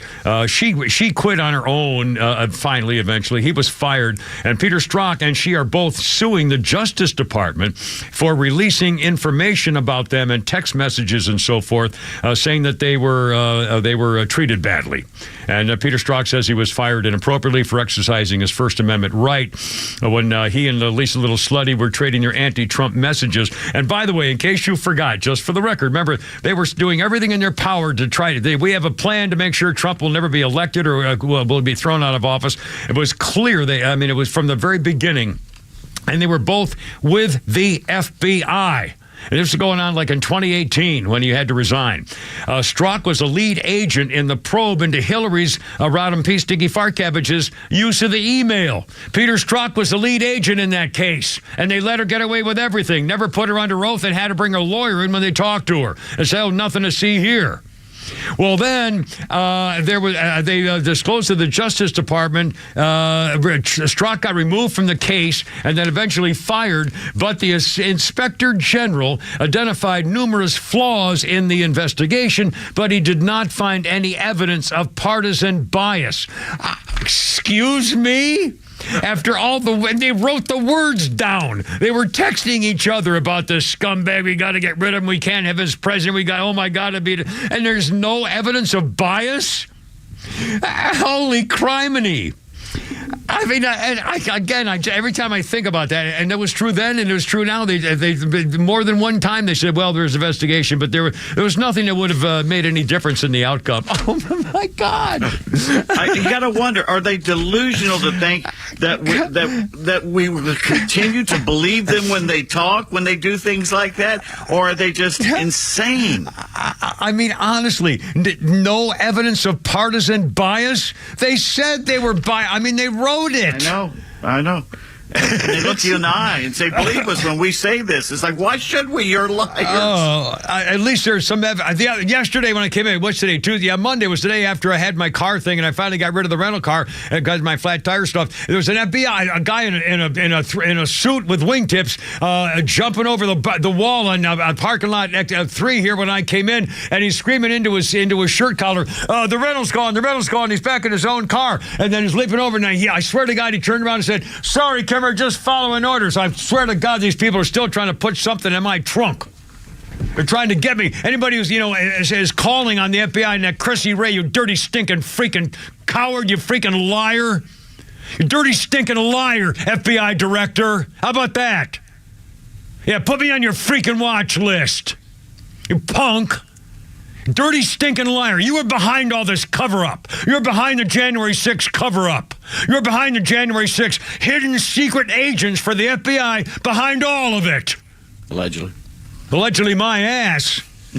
And then he lied under oath, and then they said, well, what about the guy? Oh, I can't answer that. It's investigation priorities. Oh, you can't talk. You can't tell the truth because you're afraid it'll be the truth. You'll give evidence that you lied. Why can't he talk about it now? I can understand when it was going on. Yeah. Who you're protecting now? The operation's over. Well, remember, I'll tell you, I'll give you a great example. This is one of my favorite examples. The reason the FBI and federal authorities did not want any of the video released from the January that Tucker Carlson was doing, remember that? Remember the stink about that? Didn't want any of the video released. Among other things, they said it would give away their investigative techniques. In that specifically, it would have revealed to the general public at large that the cameras in the areas taking pictures could not only swivel left and right, but they could also go up and down. And they didn't want you to know that those cameras are capable of getting everything in the area. That would be a surveillance technique they didn't want you to know. But I'm not making that up. A guy actually said that when he was questioned by the investigators about what was wrong with revealing the video. Well, they could find out those cameras can see. I mean, we don't want them to know how we do it. They can see the big board. Yeah, the big board is right there. Man's got a camera in his sock. They really do think we're just a bunch of imbeciles. God, they treat us like mushrooms. I mean, I'm serious. It's astounding. And yet, there's a new survey out today. Only 40% of Americans think that President Showers' daughter did something illegal with all the graft going on with the Hunter business. Only 40% think that he might have done something illegal. Now, 60% think he may have been, unethical, but nothing to worry about. Maybe 50% think he might, iffy, kind of iffy. It's not going to matter. Nothing matters. Nothing freaking matters. Here we go again. Did you hear about the fencing world championships? The Fencing World Championships, called the FIE, Veteran Fencing World Championships. The winner is Liz Kokab, who won the épée over she beat the women's championships. She beat the 14-time world champion in Finland and Florida, a woman from Finland and Florida, beat her in Florida. The second time that this new woman, Kabab, has won the 70-plus age category. She said, I want to support USA Fencing. I really did. Otherwise, I was thinking about stepping away. But the fact I was in America, the tournament was in America, I want to support USA Fencing. It's my way of saying thanks to USA Fencing. Well, she's a guy. She's not a girl. She's a guy. And she was allowed to compete, and he was allowed to compete in the girls' category, which they have their own. USA Fencing has their own transgender, non-binary athlete policy just organized a little while ago. Consistent with gender identity expression, regardless of the one associated and given to you at birth. It was an important first step for she toward expanding access to the sport of fencing. Now, wait a minute. What the hell's that got to do with fencing? You can fence if you're a girl and you can fence if you're a guy. What do they mean they're expanding now because if you change gender, suddenly you can go fencing now and you couldn't before? What kind of bourgeois is this? There's women in Olympics fencing. It's all a lie. It's not. I mean, it doesn't make any sense. What do you mean expand the sport? I can fence right now. Well, more freaks can join in now. Jeez. Mentally ill freaks. By the way, this girl guy is 6 feet tall. Well, the rest of them are like 5'4". If you see the photo against it, he towers over the other ones. That's enormous. By the way, his name is Greg. When he was competing against a fencer for Detroit Mercy Fencing Club, he was a member of the NCAA National Championship team and an All-American in 1973. And now he thinks he's a girl. Oh, God. Well, happy fencing with your épée and your... What's the other? Saber, I guess. Rapier. I like rapier. You said it twice. Well, it's 4:45 with a repeat and flounder. Look out. Here we go.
Yeah, boy. 1999. You got to beat the little moonwalk here, if you don't mind. 449. Kimmer, Pete, and Flounder. Look out. 1999. It was reported that Michael Jackson had played a secret gig at a martial arts exhibit in Barnstable, England. The man who arrived in the white stretch limo was Navi, a Londoner claiming to be the world's #1 Jacko impersonator. It was not Michael Jackson. We'll play a little song here, Flounder. It's a good song.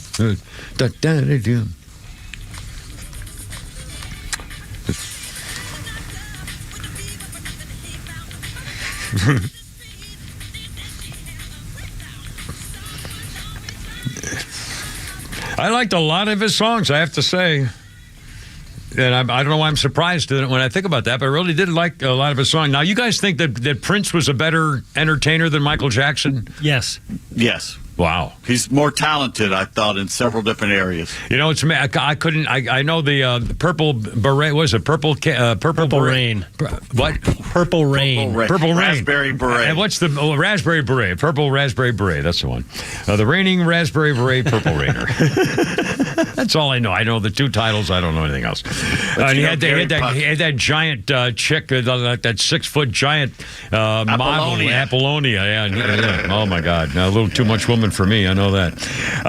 Let's see, a birthday. Let's get a birthday in here. Ziggy Marley is 55, and Flounder's historical guy says Ziggy Marley, 55, Jamaican.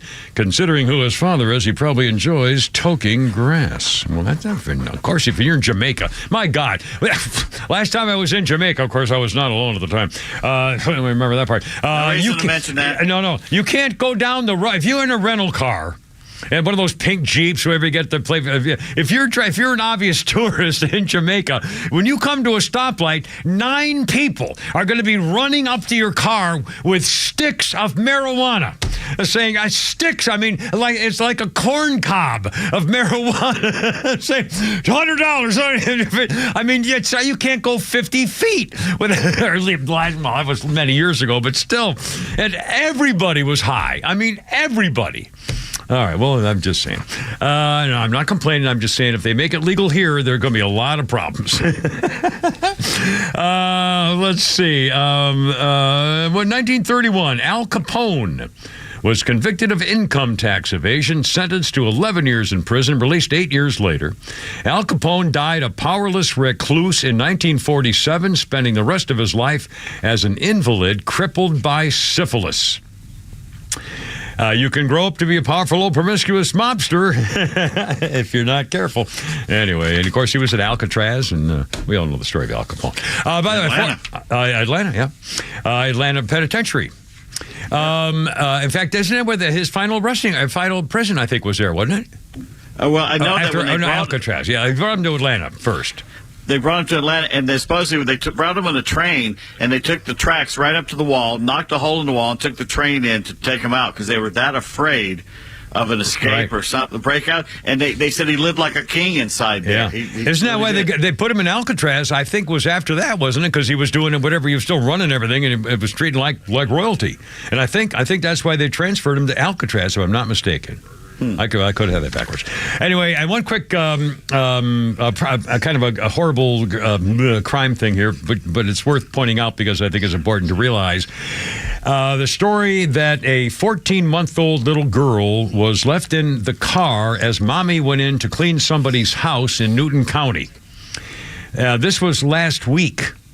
And the temperature last week was, 72, 74?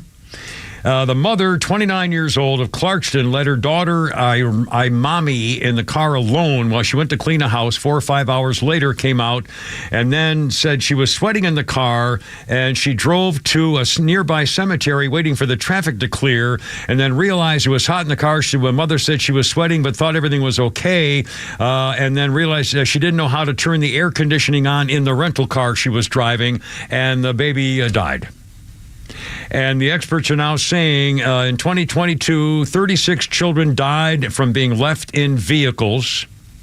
Children have died from heat stroke in cars when outside temperatures were as low as 60 degrees. And I only say it because it's horrible, and you can't leave a kid in the car. Okay. What about this? Is an incredible story. Did you hear about this story in Kingsland, Georgia? A black guy. And by the way, the story headline says Georgia deputy with a black man. And then there's a first line: a black man who spent. I guess it's important that he's black.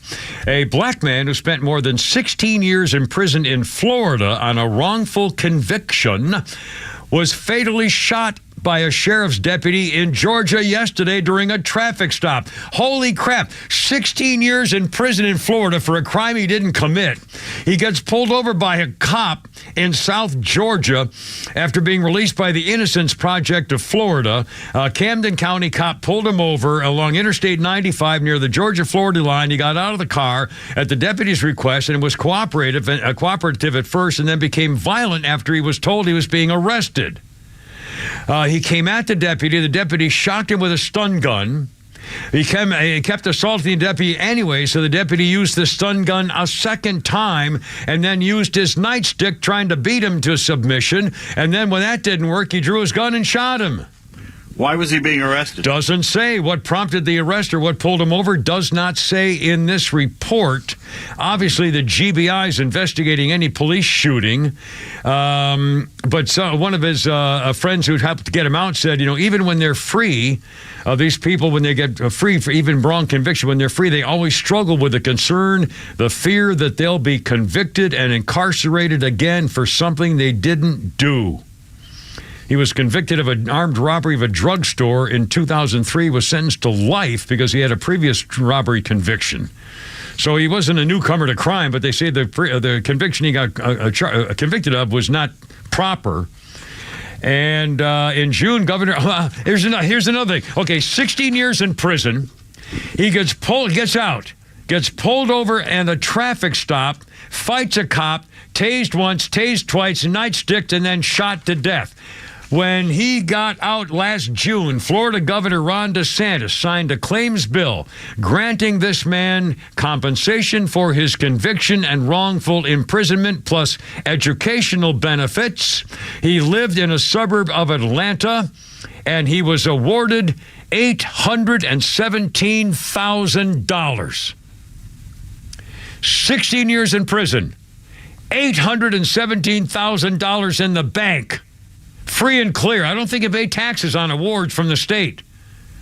And he gets pulled over in a traffic stop and shot for fighting the cop. Oh, my God. And again, I'm not blaming the cop. The cop tries to tase him twice and nightsticked him and still didn't work. Cop was in fear for his life. Now, he must have had some outstanding warrant or something going on for him. Obviously, to be arrested, they had to have done something to be. Now, maybe he was drunk. And that would be enough to say, I've got to take you in. If he was under the influence, and that would have, that would maybe a one-person victim crime of him.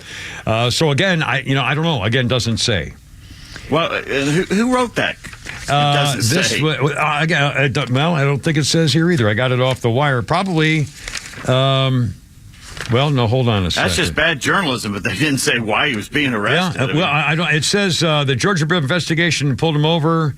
The agency said preliminary information shows they shot him with a gun. The agency did not say what prompted the deputy to pull over this guy's vehicle.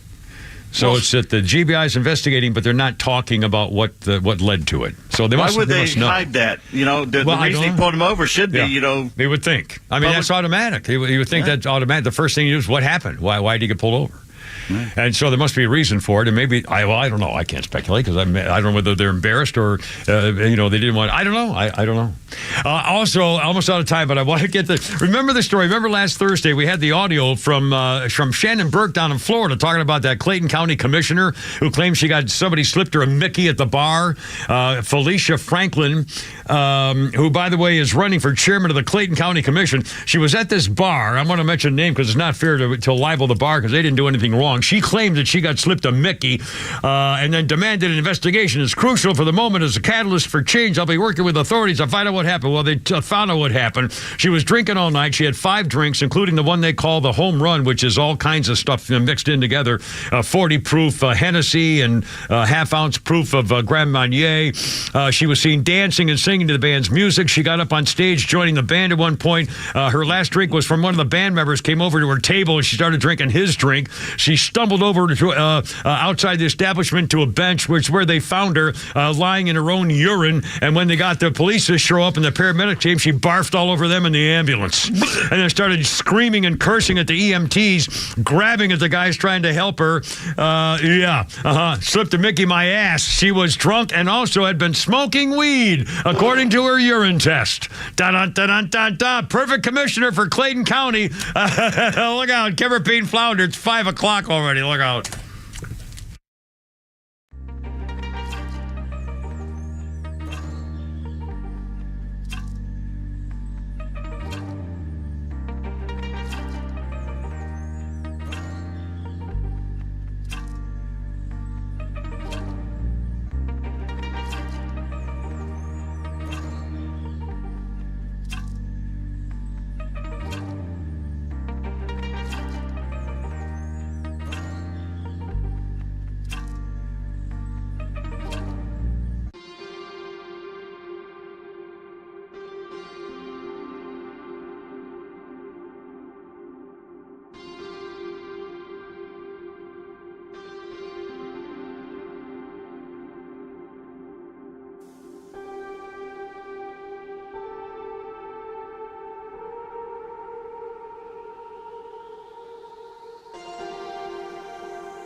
Let's get it together, ladies.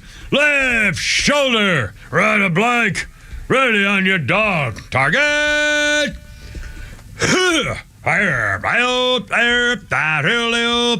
Road guards out. Look out. It's only me. It's only the Giver 503 with Pete Davis, sidekick producer and sports raconteur extraordinaire, and the mechanical mangler at the controls, Flounder. Pete, when's your next Holy Crap and Sports podcast? I did one early this morning, so it's already out. Well, there you are. Any top story? We got Holy Crap and Sports coming up shortly. What's your top story? You want to kind of tease a little bit? Well, a man who I just can't believe is still making money in the NFL has just signed another contract. This guy's been washed up for 6 years, and he's still talking teams into signing him. It's unbelievable. Okay, well, look forward to it. I may know who you're talking about. He's a former Falcon. Yeah. Okay, 504 with a Giver, Pete, and Flounder, and we'll reset this. Oh, by the way, good news, Flounder got a phone call. Tell him about the phone call. I mentioned, what was it, last hour or so? Yeah, Doug just called us back, and he's going to swing the hat by this week. Again, he had called in originally to say that he had a hat that a bunch of us had signed, and he was it Mike Brooks? I forgot the original link. Was it a Mike Brooks? He wanted to give it to Mike Brooks, or was for Mike Brooks, or was his? I forgot. He wanted it. I think it had Mike Brooks's autograph on it. And he wanted to give it to us. That's what it was. The late Mike Brooks, our good buddy, and so he wanted to give it to our show or whoever, me or whoever he had in the program. And I think it was Flounder had a great idea. So why don't we give it to Mike's lady friend Clarice, who's a Facebook friend, and we'll try to get in contact with her because she might like it. And like I mentioned, ironically, Clarice gave me Mike Brooks's specially custom-made black cowboy hat in a special case and everything. Gave it to me because we were friends and so forth. She thought I might like to have it, which of course she was correct. And ironically, now we're going to give her the hat from our signatures on it, so that she anyway. So that's kind of nice. That's sweet, and we'll take care of that as soon as it happens. 505 and our phone number is 404 741 1230 741 1230. So we got Holy Crap of Sports coming up, Skynet, Pete's tweets, a comedy bit. We have another one of our friends, not right now, but at some point later. Yes, we do. Okay, excellent. And we'll set the stage. Here we go. Jordania. In fact, we'll play the King of Jordan here shortly, Flounder. Updating you the latest stuff on what's going on with Israel. They're saying now that hundreds are dead at the hospital in Gaza City. And the original report from the liars of Hamas was that the Israelis bombed the hospital.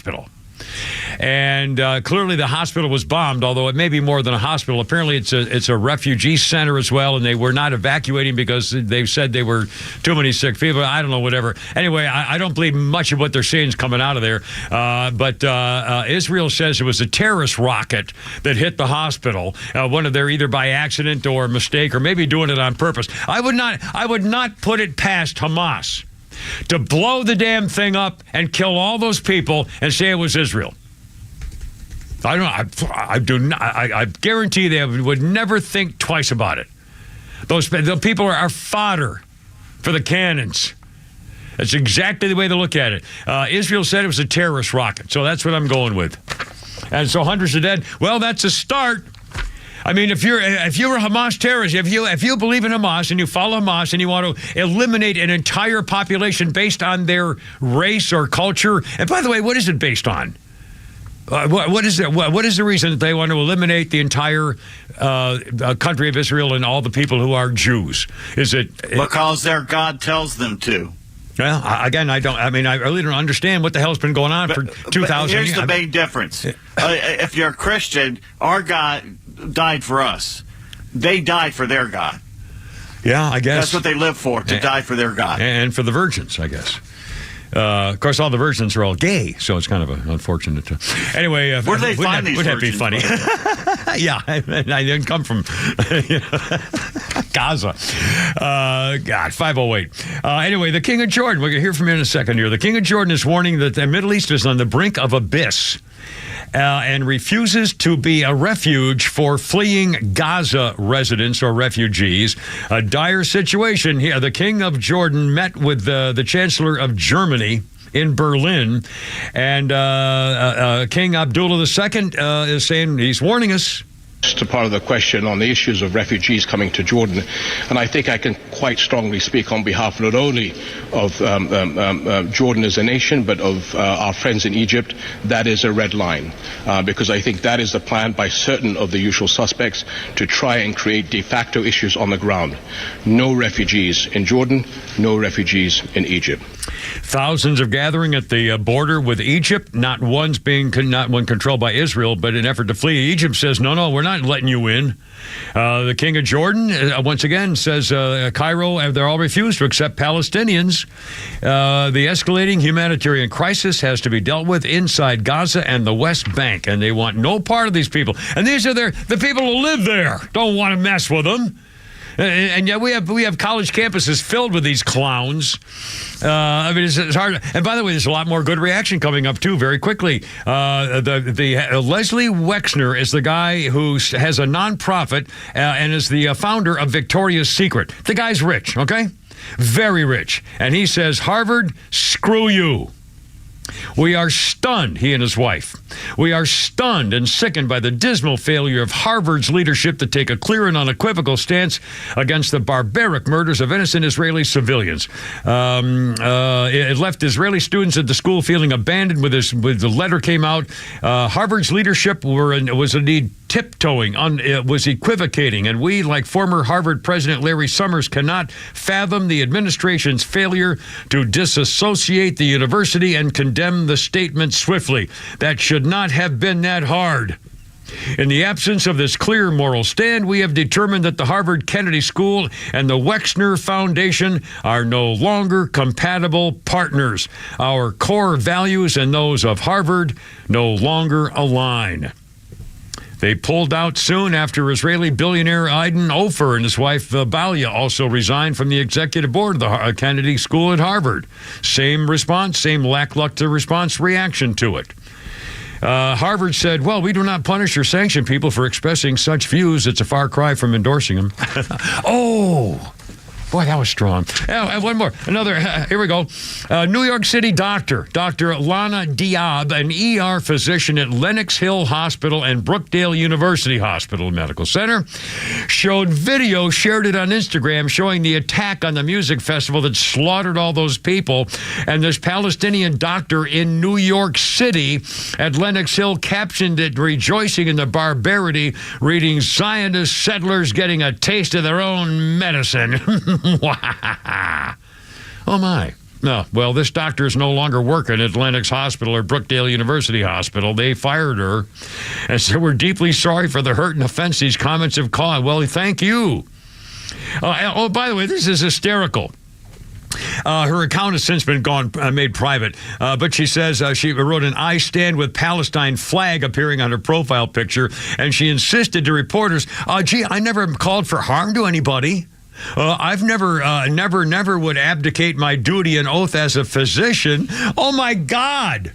But they slaughtered these people for a taste of their own medicine. I, as a doctor, are saying that. I thought it was, well, anyway, the Hippocratic something or other, not doing harm. Oh, my God. I mean, they think this is okay. She says, because I didn't call for anybody to be murdered. Therefore, I didn't do anything.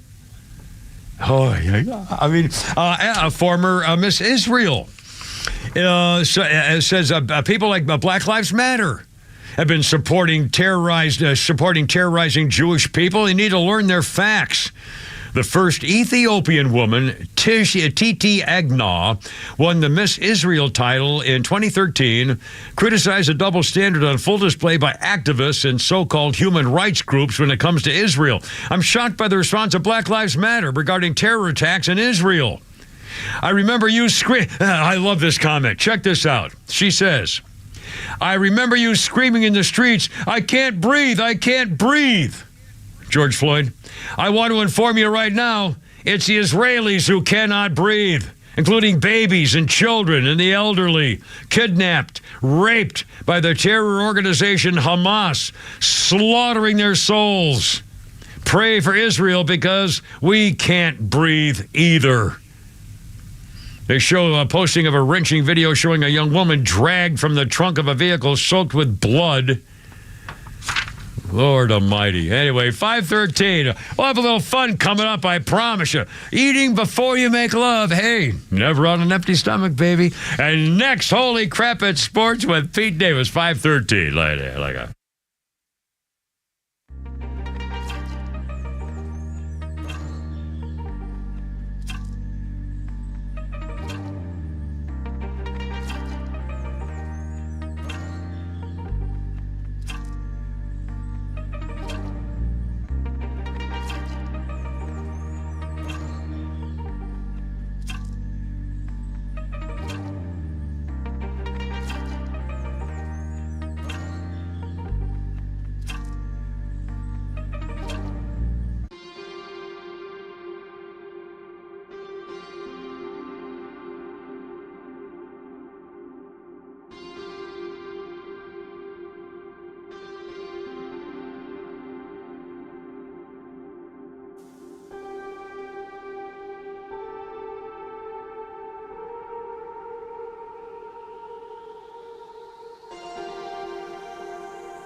And 5:16. How's it going? It's only me. I only Kipper here on 106.3. Coming up, I have a sports birthday and a sports historical note, which also deals with other things. But first, the only 5 o'clock sportscast. Holy crap, it's sports with Pete Davis.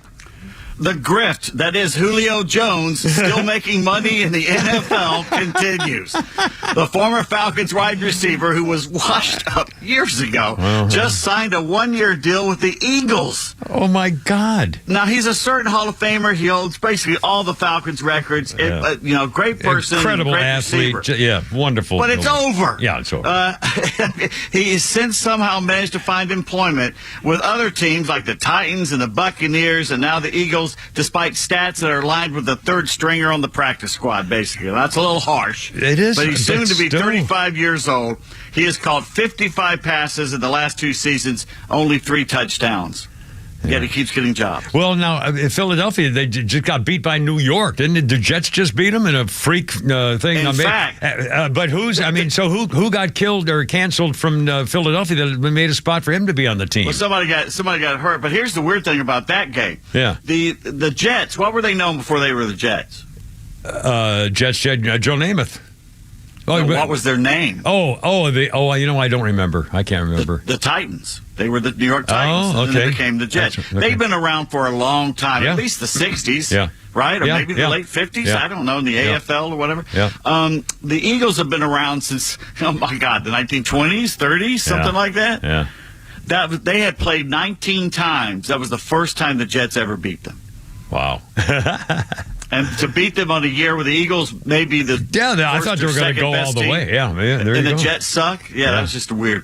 Anyway, here's that man again, Nick Castellanos. Oh, I know it. I can't. My God. Only the second player in postseason history to smack 5 home runs in 3 games. It's unbelievable. Joining Hall of Famer Reggie Jackson. The Phillies take Game 1 of the NLCS last night at home against the Diamondbacks. Bryce Harper, one of the few players to hit a postseason homer on his birthday. Yeah. And you think what you will about Harper, but I'll tell you what, he says he hopes he and the other major leaguers will be allowed to participate in the 2028 Summer Olympics in L.A., saying he always wanted to put on a jersey with the Olympics and USA on the front, even though he says he'll be an old man by then, but by golly, he wants to play for him. Well, good for him. I hope he does. It's hard to hate him. You can hate the Phillies and Philadelphia. It's hard to hate Why him. do they keep pitching to both those guys? What the hell? I mean, honestly, I don't get it. I mean, they saw what they did with us. I couldn't believe it. Harper can take a ball 2 inches off the ground. And Yeah, I knock know. it out, I know. And so can Cast. I mean, that guy's strong, man. He doesn't look like that, but he's just. I wanted him years ago. Yeah, but, it's unbelievable. The Rangers are up 2-0 over the Astros in their ALCS. No team has ever come back to win an LCS after dropping the first 2 games at home. Really? Wow. Teams are 0 for 21 all time in the championship series if they lose the first 2 at home. Max Scherzer is going to pitch Game 3 for Texas. Yeah, here we go. And it's a shame we couldn't get the Scherzer-Verlander matchup. That's a shame it wasn't able to. He hasn't pitched since, what, a month? It's been a while. Yeah, It's been a September while, something. So Yeah. it's going to be weird to see what we got. I think the Phillies and Diamondbacks play tonight, so that's what we'll have later. The bloom is off the rose in Colorado. The TV ratings for the Buffaloes last game Friday night was just half of what they used to be as they blew a 29-0 lead to lowly Stanford. Even SNL is mocking Coach Prime now, but, it's his first year. He'll do better. And I heard that comment from one of the Stanford players. Who was saying after the game, he says, well, he said, we appreciate the fact that people appreciate football here at Stanford, even though we're not known for football. But he said, those guys are just a bunch of mercenaries. He said, we really love football. We play football because we love football. Those guys at Colorado are just a bunch of mercenaries. Wow. Yeah, tough word. Strong. Little Everybody's word, mercenaries now because of the transfer NIL, portal, basically. Gamecocks head coach Shane Beamer was so upset with blowing a 10-point lead at home with just 5 minutes left to Florida last Saturday. How upset was he, I wonder? That he kicked something or someone and broke his foot. Oh, boy. We don't know whether it was the... Don't know who he kicked, but something happened. Well, that's hard. Monday Night Football saw the Cowboys handle the Chargers in L.A. Another NFL game, another brawl in the stands between the fans. The action's in the stands these days. Yeah, second time. Not only were the Dallas fans in the melee with the Bolts fans, but the Chargers fans were fighting amongst themselves, too. And Chicago Bears just had a huge brawl, didn't they, on the weekend? I tell you, the only thing that stopped What the hell's going on? You find out who does it, and you put charges on him, and you also take away their season tickets, and they're never allowed back in an NFL stadium. Yeah. If the word gets out, hopefully, if they're drunk, they're going to keep fighting. Did I ever tell you the time I got thrown out of a football stadium? Yeah, you were helping some woman or something? No, that was when I was rescuing this young girl being dragged away in San Francisco by a couple of bullies. I was a kid. Oh, in fact, it was at Syracuse University. My brother, older brother, and I had gone to see Jimmy Brown. Number 44, Syracuse University, play football, and I was in the stand. I was trying to be a hood back then. I was trying to be a tough guy because I was embarrassed by my girls' names, stuff like that. So I was trying to be a hood and a tough guy. And so I remember I had some little mustard packs from a hot dog. We got in the stand, little square plastic mustard packs, and I threw one down about 10 stands below me in the stadium and hit a guy in the back of his coat. And a security guard saw me and kicked me out of the stadium. I had to go get out of the seating area until my brother found me. That was wrong. It was so wrong. But I was watching Jimmy Brown, the late, great Jimmy Brown, whose number I wore, both on the away jerseys number 32 and the home jerseys number 44, in honor of him. And I got thrown out of the stadium watching him play football. Sorry, okay, and now Pete Davis. I'm sorry. I know I speak for not just myself, but Flounder. Yes. That we will always remember where we were when the Jim Brown Syracuse story was told by Well, you. how many people can get thrown out of watching Jimmy Brown by hitting a guy in the back with mustard? I mean, come on, I was like 12. Give me a break. That was actually a story. I've never heard that story before, so you get credit I get for one that. more. Again, 9 years from now, I get to say Lord. it again. And by the way, I went to one of my classmates was Billy Bell, whose father was Jimmy Brown's backfield coach at Syracuse. Excellent. How's that Excellent. for another tie-in? That's ephemera that you don't get anywhere You else. just that's don't for get sure. that anywhere else. So, did you know there was an area on the Starship Enterprise, the one that Kirk, Bones, and Spock flew, that was set aside for sporting events? I did not know that. According to the schematics, the spaceship had a place where the Trekkies could play. What sport did they participate in on the Starship Enterprise while in deep space? Oh, boy. And remember, the This show is was 20 filmed in the 1960s. Right. And it was supposed to be, 2020 or 2010? 300 years in the future. 300? Oh, my God. Well, but it was filmed in the 60s. Yes. Probably something like handball or squash or something you do on a ship. It wouldn't know in a room. Nope. Get one more shot at it. Tennis? Bowling. Well, that makes sense. The Starship Enterprise had a 6-lane bowling alley with seating for 100 spectators. You know what? I used to be on bowling teams. I was on. We called it the Super Balls 40 years ago. For God's sake, we had 50 years ago. We had a bowling team called Mugu Gai Pan. We ought to go bowling. So, they still have bowling alleys. Let's go bowling. I have my own bowling ball and my own bowling shoes. I'm not making that up. And I bought them to go bowling with Danny McLefty, my PGA pro golfing buddy, and we had a big Dave Lavelle, his giantness, and we went bowling. We had a team for like 2 weeks. and actually, in fact, when I was working and making money, and I actually had a custom designed for me, fitted for my fingers, a bowling ball and shoes. And so, by God, if we ever go bowling, I'm bringing my own stuff. I think I've still got it in my. I know I do. I know I've got it somewhere in my downstairs. It's reaffirming to believe that in 3 centuries we'll still be knocking the pins down at light speed. Yeah, it lasted 300 Well, years. George Jetson went bowling. Yeah, there you go. It stays around. A Japanese airline has been forced to book an extra flight for a group of athletes after they made their plane too heavy to take off. What, really? Sumo wrestlers? Yes, Are they you were saying- sumo wrestlers. An average weight of 264 pounds, which seems kind of light. They soon realized we're going to need an extra plane. Japan Airlines said most passengers weigh about 154 pounds, and maybe they should buy their own C-130 the next time they think about doing this. Wow. Imagine getting stuck in the middle seat between 2 sumo wrestlers when they come in. And happier days on this date, October 17, 1991. John Smoltz shut out the Pirates 4-0. The Braves beat the Pirates in Game 7 of the NLCS to win their first pennant since moving from Milwaukee. Yes. Brian Hunter's 2-run homer in the first is all the runs that Smoltz would need.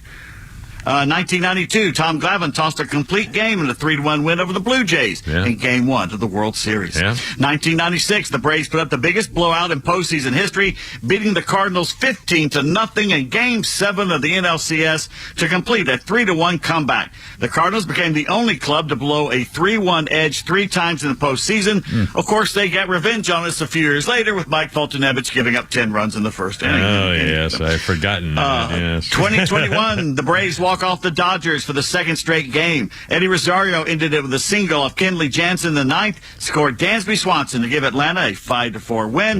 And in 1989, Game 3 of the World Series postponed as an earthquake, 6.9 something, hit the San Francisco Bay Area just minutes before the start of the game. The series resumed 11 days later. Al Michaels' famous call saying, I don't know if we're still in the air, and I don't think it really matters that I care. But here it is. And, of course, the A's ended up beating the Giants. And how ironic, the first Bay Series, and they have an earthquake hit. It killed 67 people and caused $5 billion in damage. Yeah, and I remember that Dad and I had been out there not too far before it, and we were driving across the Bay Bridge, which is 2 layers. Yeah. Coming into San Francisco, I think, is where it's the lower one, and we had been driving on that about a month or 2 before. It's really... Yeah, scary. That was, and it was scarier. For 5 years, I went up there traveling with the Falcons to play the 49ers every year. That place looked like it was going to fall down if you blew on it. Candlestick at that point, because they had let it go. And I'm telling you, I did not want to be in that press box. As soon as I got my equipment, I went down to the field and stayed on the field to the very last second. I did not like being up in that place. Yeah, shaky. It was a very bad place. Wow. Ernie Els' birthday, 54. A golfer, probably now on the senior tour. Very nice fellow and a great champion. Has won several majors. A couple of sports things. Big bowler, I understand. We should go bowling. Does Veronica bowl? Is she a bowler? I'm sure she can bowl. I'll bet she does. She's a great. I mean, has a great golf swing. Very athletic and aggressive too. I mean, she really swings at the ball. It was very impressive. Very impressive. Now, and by the way, if you ever want, if I can ever join you guys golf, I always love the company. I'm sure you probably don't want me hanging around. No, not at all. We love your company. Well, anyway. No, go right ahead. Invite yourself to their date. Well, that's what they need. A 77-year-old man hanging around on their date. Yeah. A table for one. Oh, we have our special anonymous comedian. Our anonymous comedian. Welcome. You're on the radio. How you doing, sir? Hello. Hey, how's it going? Good. I'm doing good. Do you remember KRTY? We got special announcements. Right. Here you go, Gary. Hey, welcome. Welcome to the future. Welcome to the future, Kimmer. Welcome to the future? Yeah. Yeah. And we are KRTY.com, the country music star, that we've been selling off by the EMF. And then we played this Brad Crazy Welcome to the Future because we graduated to the future. Everyone may know. Oh my God! I can't believe they graduated to the future. We have to leave after the punchline. It was 5:30. We'll be back. Oh man, thank you. Oh man.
The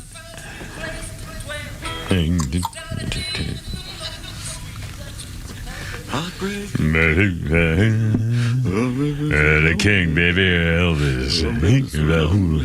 Swivel hippin'. Elvis Presley, Heartbreak Hotel. The guy who wrote that song, wrote the lyrics, Thomas Durden, passed away on this day in 1999 at age 79. Wrote the lyrics to one of Elvis's early hits, Durden read a newspaper account of a man who had committed suicide. The man had left a note saying, "I walk a lonely street." And Durden used that phrase as the basis for Heartbreak Hotel. Wow. Lonely Street. There you go. Walk a lonely street.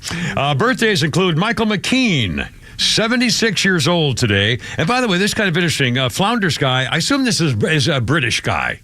From a British source? No, he's American. He is an American? Because he sure... Michael McKean's American. No. I mean, the guy who does the column here that Flounder sends me. Isn't this guy like a British... No idea. Just a website I use. Okay, but I assume he's a British guy. From various things that we've mentioned in the past about how he relates to people and describes people. But here's how he describes Michael McKean's birthday. 76 years old, Lenny Kosnowski on Laverne and Shirley, and Spinal Tap lead singer and guitarist David St. Hubbins. And that's all he says. One of his great roles was in Better Call Saul. Mm-hmm. And also Best in Show and A Mighty Wind, the two kind of showbiz type movies. Anyway, Michael McKean is 76 and a great comedic actor, and there you go. Also, I have a little thing. If I had had a history professor who could teach a class the way I'm going to read a quick little story here about learning about Ben Franklin, I probably would have been more interested in history. I don't know why you got so interested in history. Pete Davis, you may know more about history than anybody I've ever known. As just like a regular guy. I mean, not a history professor, would maybe know more than you, but as of guys I know, I don't know anybody else who knows more about history of all kinds than you do. And did you like it as a kid, or were you fascinated, or how come you weren't bored like the rest of us, just studying one thing after another? I remember in second grade getting a book on the Second World War, and I could not stop reading about the Second World War, and that just kind of got me started. Well, here's on this day in 1733, one thing standing in Ben Franklin's way is prepared to launch his Poor Richard Almanac, a guy named Titan Leeds, who had his own almanac. So Franklin killed him by declaring him dead. In the voice of his fictional alter ego, Ben Franklin, the lowly, henpecked Richard Saunders, Ben Franklin pretended to have high regard for my good friend and fellow student, Mr. Titan Leeds. Why? And listen to how he pulls off this. He claimed to have held off his own publishing an almanac for so long, but then he added, quote, "This obstacle, I'm far from speaking it with pleasure, is soon to be removed, since inexorable death, who has never known to respect merit, has already prepared the mortal dart, the fatal sister has already extended her destroying shears, and that ingenious man must soon be taken from us." Went on to predict the exact date and time of his rival's inexorable death, October 17th, 1733, at precisely 3:29 p.m.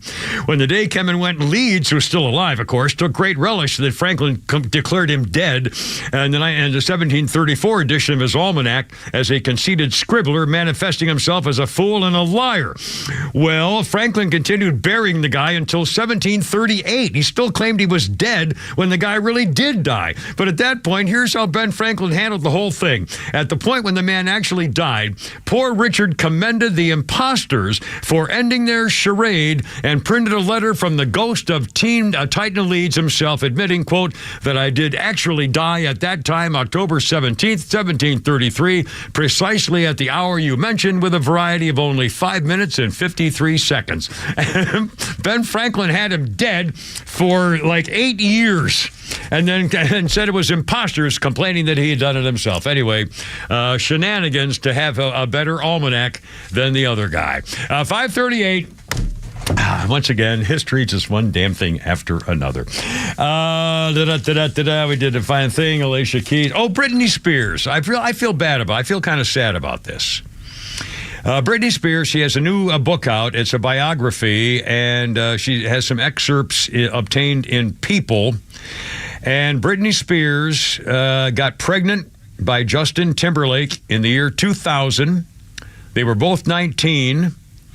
And Britney Spears says that she wanted the baby. She dreamed of having a family with Justin Timberlake. but he was not ready for the responsibilities of parenthood and thought the pair were too young. She writes in the excerpt, "It was a surprise, but for me it wasn't a tragedy. I loved Justin so much. I always expected us to have a family together one day. This would just be much earlier than I'd anticipated. He said we weren't ready to have a baby in our lives. We were way too young. I'm sure people will hate me for this, but I agreed not to have the baby," and she admits she had an abortion. "I don't know if that was the right decision. If it had been left up to me alone, I never would have done it." And yet Justin was so sure that he did not want to be a father. Timberlake's concerned over what's going to be in this upcoming memoir, The Woman in Me, it's called, revealing their past romance. He's curious about it. It's coming out October 24th. He doesn't know what she'll reveal in their relationship. Well, he knows now. She came out in People magazine and said that he knocked her up and he wanted her to have an abortion, and she only had an abortion because of Justin Timberlake. Wow. Wow. She says, if it had been me, I never would have had the abortion. He didn't want to be a daddy. Well, there's adoption and your own. I mean, I don't know. I mean, there's, still. That's a pretty public important thing to mention about an international star like Justin Timberlake, who, by the way, I think is a better actor than singer, but is great actor. Wow, it's a very stunning thing. And by the way, the new coupling of Travis Kelce and Taylor Swift is now called Swelsey. Swelsey. And there's some debate about, we had kind of a little argument here in the studio, actually, a little while ago, about the pair have been inseparable, basically. They were at the Saturday Night Live after party after the show at a club, and people were saying, man, they were all over each other. They kissed throughout the evening, holding hands, whispering into each other's ear, exchanged some kisses. He told her security guard, you can step aside, I'll take it from here. And now that's where the reaction game, and one girl said, boy, if this is true, it's, oh my God, that is so hot. Another said, this is becoming a romance novel. He's being a gentleman. Nothing wrong with wanting to protect your woman. But other commentators, like you two clowns here with me, are saying, baloney, how about letting the woman who hired security guards decide when to step aside? Red flag, her safety is more important than his need to be whatever he just inserted himself to be in there. Yeah, leave it to the guard, man. At one point, Kelsey's being a man about it. He's being intimate and sweet and charming, and he's also being the boy. Kelsey took both of Taylor's hands and put them on his shoulders and put both his hands and grabbed her around the waist. They were leaning in, kissing each other, whispering. He's leading when they walk together. He's got his hand, her hand in his, and he's putting his hands on her lower back, on her waist, and he's being a man about it. What? Trevor, what? The senile president of the free world is right now hurtling toward Israel to be the MC and Grand Marshal of the opening ceremonies for World War III. And I'm talking about Swelsey. I give a flying blink. Well, that's how much I care about our ridiculous crime-laden president going to it. He's now at the Joint Base Andrews. He made 3 steps, 4 steps, 5. He's slowly. Has he got his sneakers on? He made it. Oh, he almost didn't get the top step. He turned, but they cut him off where he turned around to salute. Good. What a disgrace. What a freaking disgrace. I hate him. I hate everything he stands for. I hate all these freaking leaders in the inside circle screwing us and laughing about it. Sending him over to Israel. What's he going to? What is he going to do and accomplish in Israel that couldn't be accomplished by his aide making a phone call? They don't need to call. He's got everything he wants over there. Well, we told him we'll give you everything you want. Goodbye. Nice talking to you. What's the point? John, maybe they're setting him up to be killed, be shot out of the sky. And by the way, would you put it past him? Is it possible that a rocket or a missile could take down Air Force One?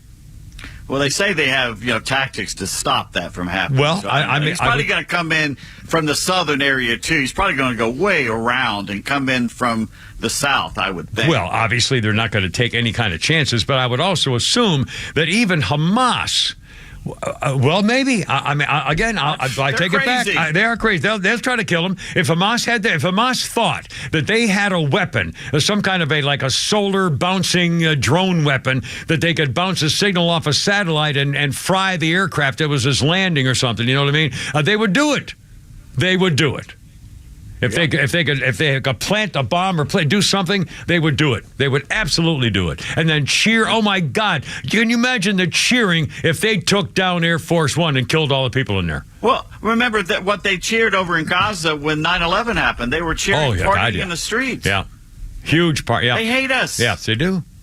Death and to we America. let the ones that we let their kids in to go to school here, and they hate us. Yeah, that's great. Man, quarter of 6. Oh, we haven't talked about never making love on an empty stomach. Well, you're going to hear about it in a minute. It's quarters. I'm going to go get a sandwich. We also have a guy like a Flounders Funny and that thing with a high tech stuff and whatever they're tweeting. We got it all. It's quarter of 6. Look out.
A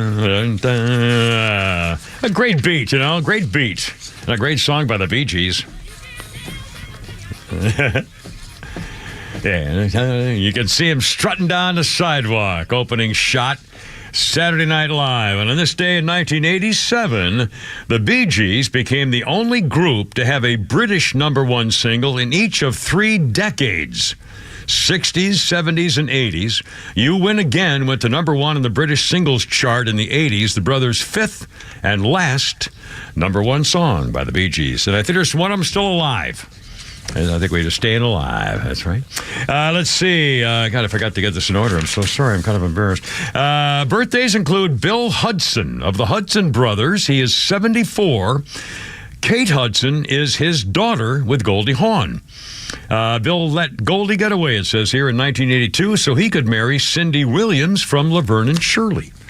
And again, we just talked about Michael McKean. who was a whole part of the deal there. And I think I have an historical note. Another thing on this day, speaking of politics and sports, Pete, 1968, who can forget the Black Power salute in Mexico, the Olympics. After the 200-meter final of the medal platform, two haters made a name for themselves and were sent home by raising their black-clothed fist to complain about America while I was in Vietnam. So I thought that was kind of, let me get this straight. So you're complaining about being an Olympic athlete, you poor bastard. I guess you never have anything, to celebrate about being an American or anything. I don't know. Probably not. I guess probably. Jesus, Anyway. Sorry, didn't bring myself into it. Oh, sorry. Oh, what did I forget? Oh, God, all right, fine. What, 10 of 6? What did I forget? Let's do it. Oh, there it is. Sorry. I lost my place. I guess there's something. That'll be maybe a note or a smoke signal. Oh, my God. We got Pete. We got Tweets. We got Pete's Tweets. You know who is not worried about days of jihad? I don't know who's not worried about days of jihad. Hungary, Poland, and Japan. Oh, really? Immigration policy matters. Yeah. If that hot goth chick suddenly invites you over this month, don't fall for it. Oh? It's sacrifice season. I had a hot goth chick. Oh, man. That's Tracy. Tracy. Oh, Lord. Oh, they're all named God. I have the Tracy. greatest little memory right now. Bird DKW writes on Rumble, I bought Pete's book. It's very entertaining. Yay. Good. And it's the hateful sport of Southwestern College against Oklahoma. Exactly. Totally biased guide to Southern College football. That's available on Amazon.com. There you are.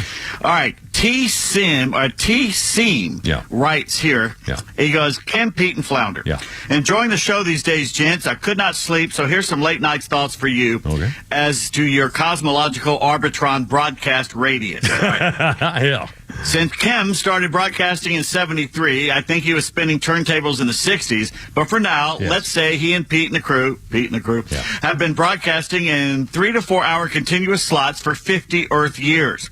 This means, roughly, you guys can be heard in a 50 light year radius sphere of radio waves. That's 640 kilohertz amplitude modulated and 106.9 megahertz frequency modulated, zipping out at a speed of light, 186,000 miles per second, in this 100 light year wide sphere. There are 800 stars, 133 visible to the naked eye.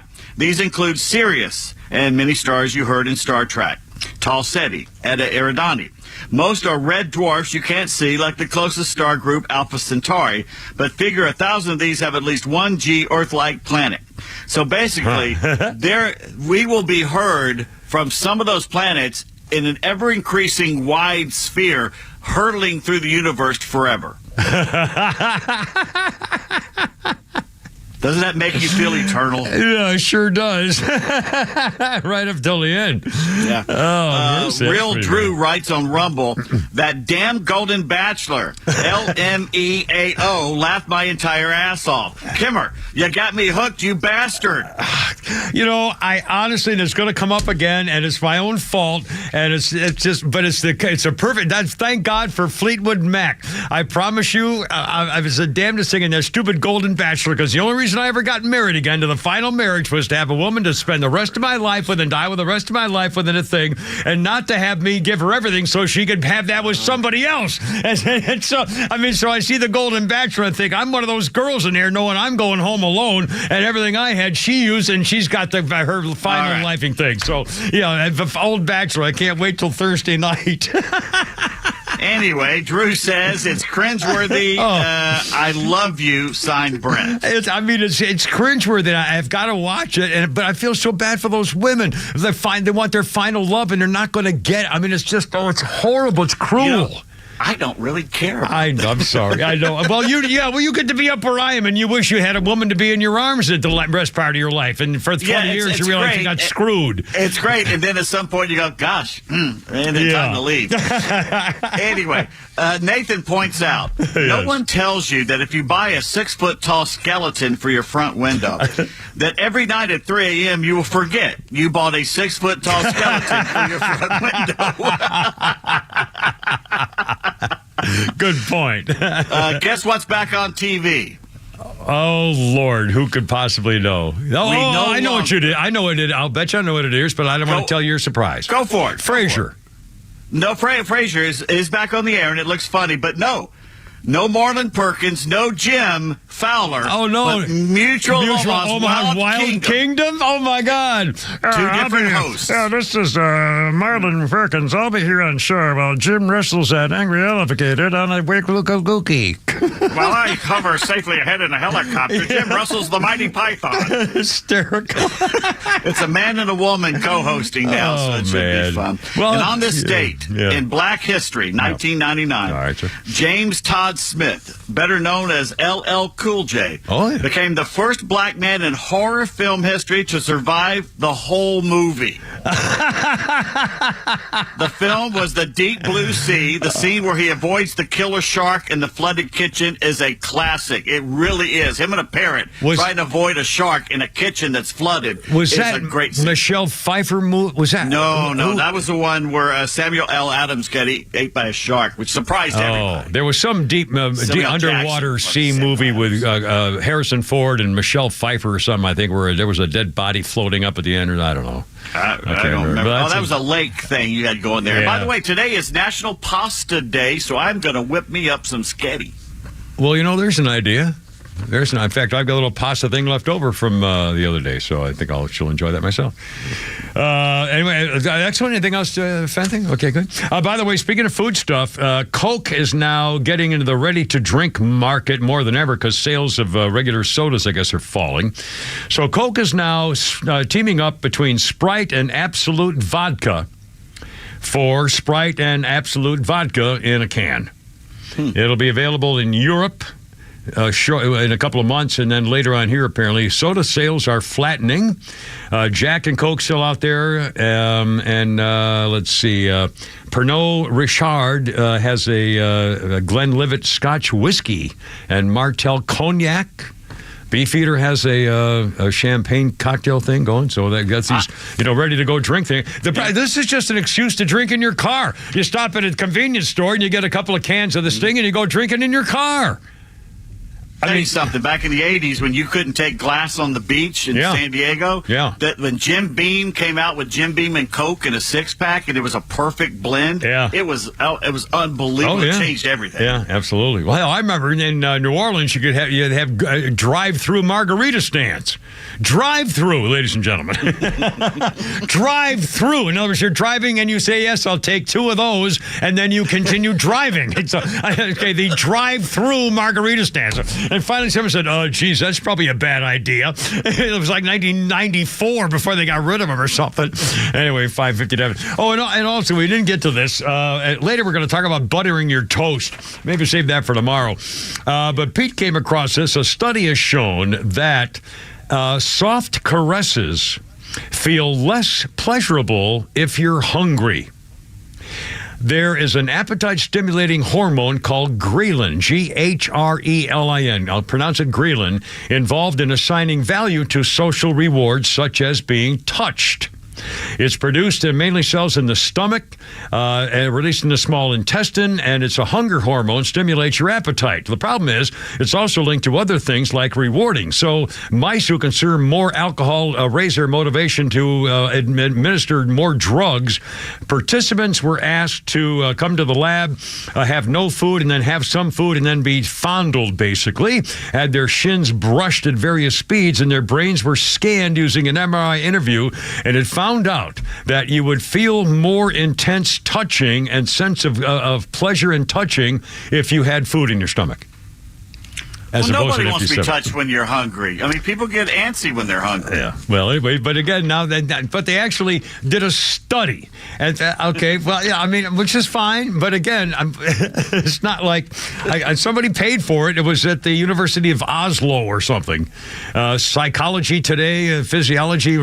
So here we go. It's just part of the way. That's one of the reasons I didn't become a PhD. Thank you. And the other reason is I did. Well, they asked me to, but I didn't feel like. Anyway, I don't know what else we got going here. Got a quick one last Norm Macdonald joke. Oh, excellent. Sorry, thank Flounder right here. It's another shot at OJ, but it's a classic. And there's Charles Woodson. How about that? What a season he had. This is him at the ESPYs hosting.